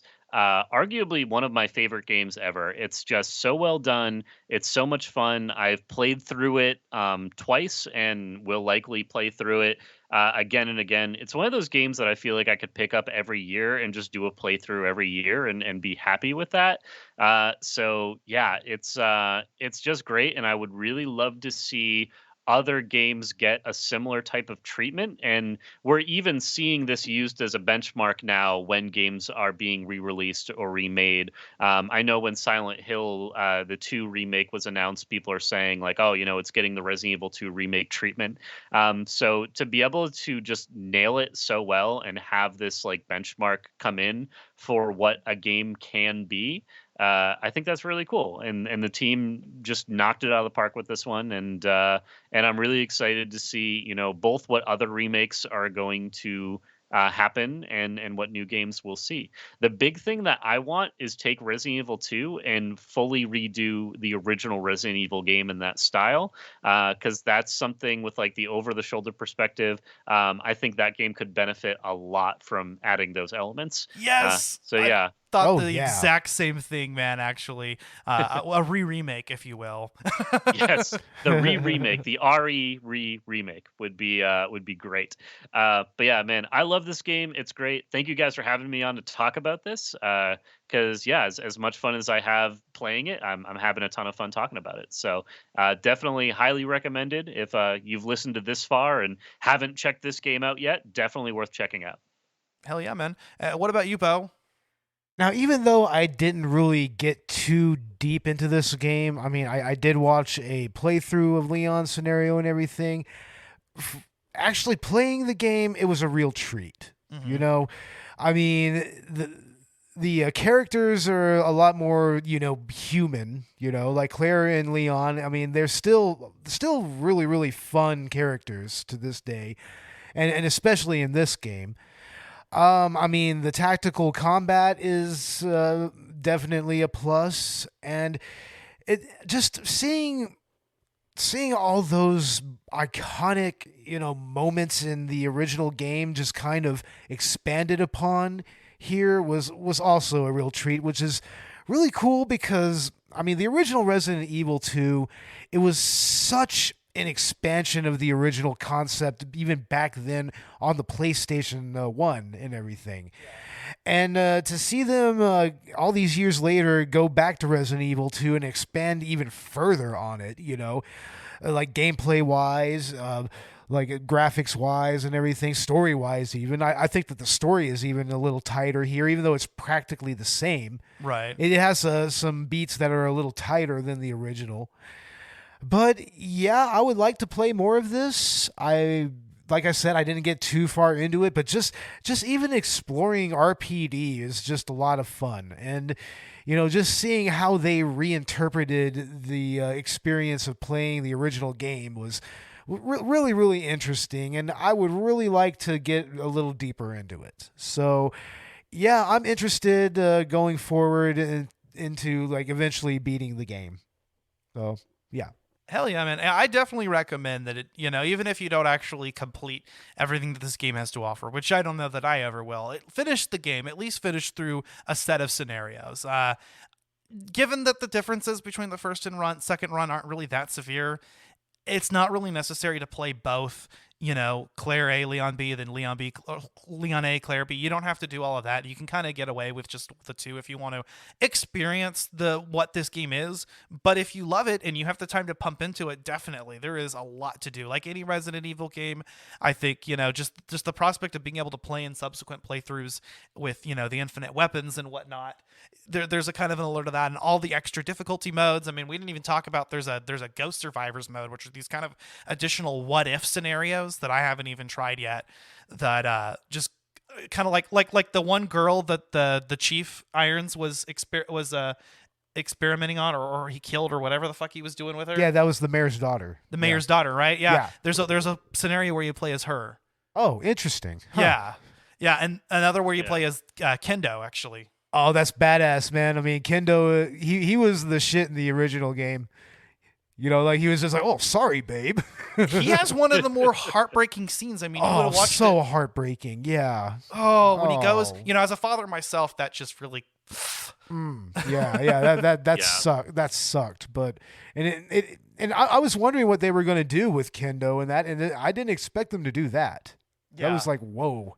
Yeah. No, that really tugged at my heartstrings. Just when he closes the door and you hear the shot and you're like, fuck. And you really I love moments like that in the story. As for my final thoughts, I mean, I think that this is a near perfect remake. Like I said, just the one thing that detracts from it is that the second run isn't, the same thing that the B scenario was in the original game. But at the end of the day, I mean, I guess the only thing that really frustrates me with that is that they start to kind of go that way. When you start the second run, they start to kind of make it work with it. It feels like they just kind of ran out of development time, and they're like, okay, well, we'll just make the rest basically the same as you would for this character's scenario. And I guess that's the only part that's disappointing, but that still doesn't keep this from being, at present time, my favorite Resident Evil game. Yeah, definitely. I think it really viscerally, creates that atmosphere. It's got me pumped for the Resident Evil 4 remake. I heard that with as good as a job that they did giving Mr. X the Nemesis treatment, that they really fucked up Nemesis in Resident Evil 3 remake. So kind of disappointed to hear that, but I'll play through that game as well. Oh man, that's a damn shame, man. Nemesis was like the best part of, Resident Evil 3. Obviously he was one of the titular characters in that, but I mean, that was such a cool part of Resi 3. So if they fucked it up, it's like, God damn it, Capcom. What the fuck, man? That's another situation where I had not played the original Resident Evil 3. I did play the remake. I enjoyed it, but I have nothing to compare it to, and I know a lot of people were frustrated with it. So it feels like they just nailed it with 2 and then didn't quite get the same degree of perfection when it came to 3. Yeah, and I think because the game's development were so close together, because I think it was 2 remake and then Village and then 3 remake, I think all within like a year of each other, practically. That like they even had like a different team of developers working on it. But the Resident Evil 4 remake looks promising. I love that they're even despite the fact that we know we're getting a more grounded experience, they're still willing to have some of those cheesy jump the shark moments. Like I saw motherfucking Leon S. Kennedy parry a goddamn chainsaw with a knife. Oh yeah, they're bringing all that back. Hell yeah. Yeah, my favorite moment from that trailer is definitely him going up against a chainsaw with his knife.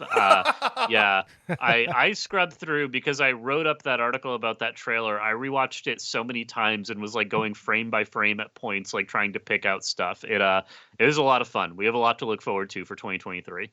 Yeah, I think I need to check that out because, yeah, the trailer and the gameplay footage that we've gotten so far is a lot of fun.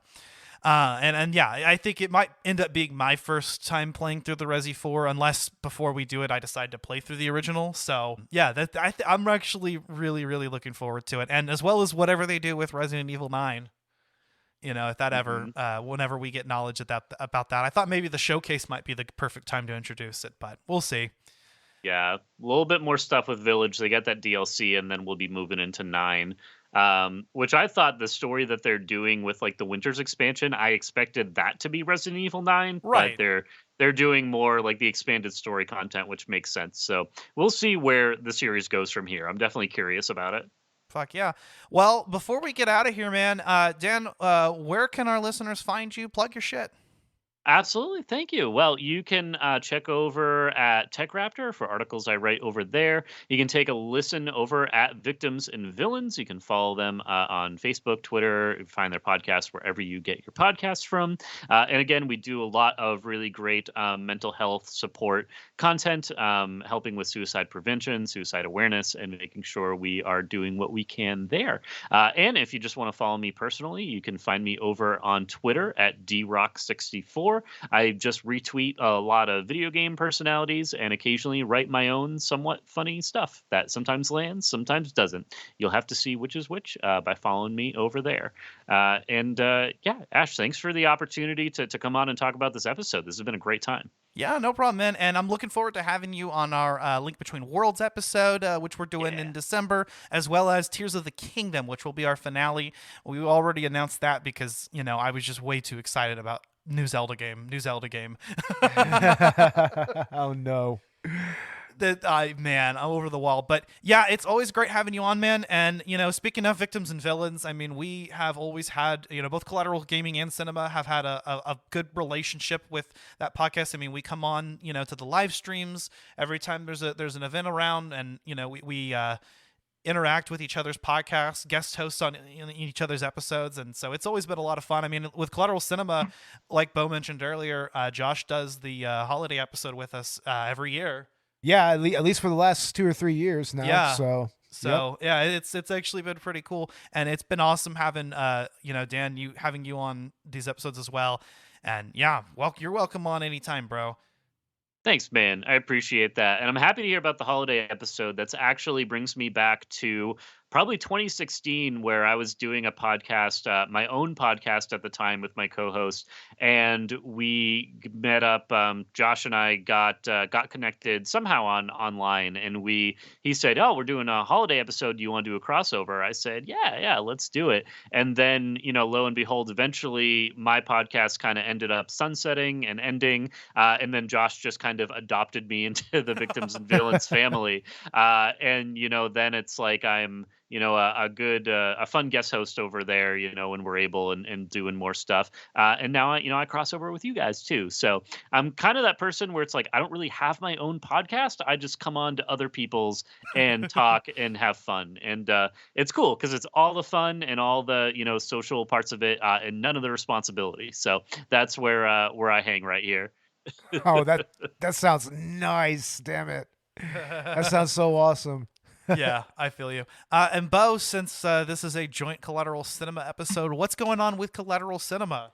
Well, we will have our Halloween Ends review out at least by Halloween, if not the Halloween Eve, we'll have that done. I believe we are going to do a director's cut collaboration with the bonus round on Resident Evil, the first Paul W.S. Anderson movie, and also the Welcome to Raccoon City movie that was recently released. That'll be a lot of fun. And we are going to do a commentary before the end of the month. I'm thinking maybe something related to the Halloween franchise. Yeah, since we're doing Halloween Ends, that makes a lot of sense. Yeah, like maybe we'll have Robert bring over Curse of Michael Myers or something like that. We'll do that, like Halloween 6 or something like that. But yeah, and then in November we've got The Goonies and Rocky 2 coming up. So yeah, look for that, and our socials are on Instagram, Facebook, Twitter, and all that good stuff. Hell yeah. Yeah, we actually already recorded the Halloween Ends episode, so for sure that we should have that out by Halloween Day. On Collateral Gaming, we are going to be doing Clock Tower, the original Super Famicom one, because we talked about the PS1 on the bonus round already. So I'm actually excited about that. In the spirit of Resident Evil, we also did a bonus round episode. Beau was on that as well, on Resident Evil Director's Cut. And again, if you hadn't listened to part 1 of the Resident Evil 2 episode, we did cover the original game. So that's kind of all of our spooky month content. Coming out next month, we will be doing Stray, and then a spoiler-free game launch edition on review of the new God of War game. Nice. That's going to be awesome. And that is probably the game I've been waiting most for, my most anticipated game this year. So it's going to be a really fun time. And then moving into the holiday season is going to be actually our Zelda month. That's going to be kind of a thing from now on. We're talking about Link Between Worlds for our numbered episodes. And then our holiday special will be part 2 of God of War Ragnarok, where we can get into full spoiler territory. So that's just kind of what the rest of the year is looking like. And so far, season 5 of Collateral Gaming is looking to be a blast. Oh, that's awesome. Hell yeah. And if you want to support us, you can check out our Patreon. We have $1 and $5 tiers. You can donate any amount of money and you get access to our exclusive Let's Play video game commentaries. On the Collateral Cinema side, all of the same applies for full-length movie commentaries. Oh, definitely. Yeah, we have full-length movie commentaries on the Collateral Cinema Patreon. So join us there at $1 and $5 tiers. We're going to start adding different content to that very soon. Like we might do live stream Q&As there. Like we're going to do some public, but also some special Patreon ones. Once we get maybe 20 Patreon followers, regularly donating and everything.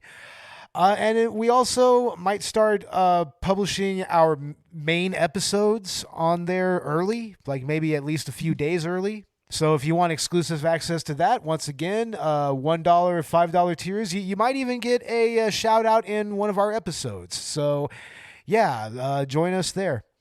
Hell yeah. With the Collateral Gaming, since my Elgato game capture device failed on me, the Patreon content has been a little bit slowed down, but you donate any amount of money, you get to see everything we've produced so far, and I might have a way of recording through the PlayStation's interface. Possibly. I know that sometimes they block certain scenes and whatnot, so we'll work it out and see if there's any way. And then as soon as I get some money together, we'll get a new game capture device. And yeah, the sky's the limit as far as commentaries go. If there's interest, we'll do them.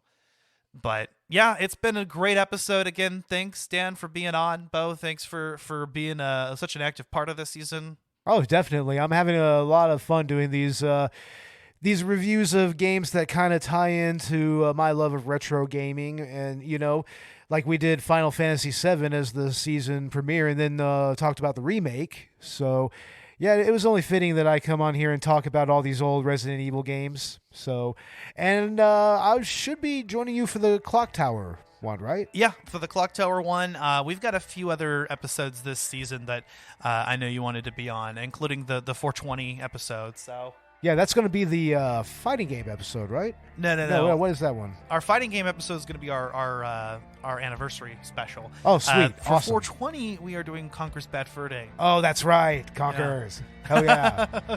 Yes, give us a new remake of Conker's Bad Fur Day. Seriously. Get on it, Rare. But yeah, thank you guys for being on. If you enjoyed this episode, please leave us a 5-star review on Apple Podcasts or feedback on your platform of choice. Same for us as well, Collateral Cinema. And you can find Collateral Gaming wherever you get your podcasts. We are on Apple Podcasts, Spotify, Google, YouTube. If there's somewhere where we're not, let us know, and we will endeavor to be on that platform. You can also check us out on all social media, Twitter, Instagram, and Facebook.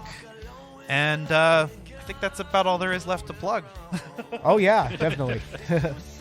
I think we got through everything. Well, that being said, I've been Ashley Chancellor. I was allegedly Beau Maddox, but I'm not entirely sure. And I am still Dan Rockwood. Maybe. This has been Collateral Gaming. We are out.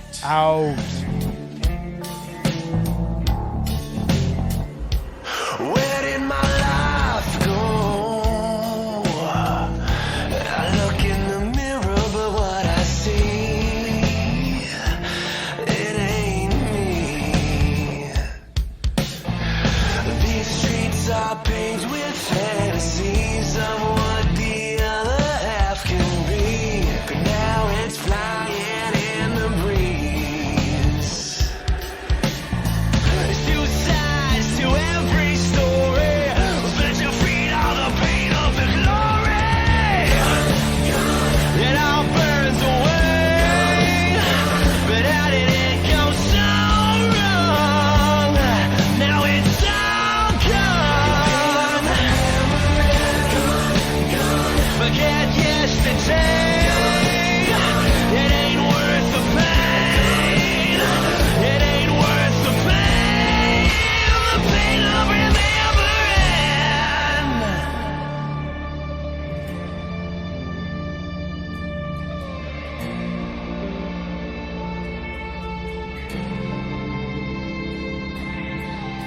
There's two sides to every story, then to feed all the pain of the glory. It all burns away, but how did it go so wrong? Now it's all gone. Forget yesterday. It ain't worth the pain. It ain't worth the pain. The pain of remembering.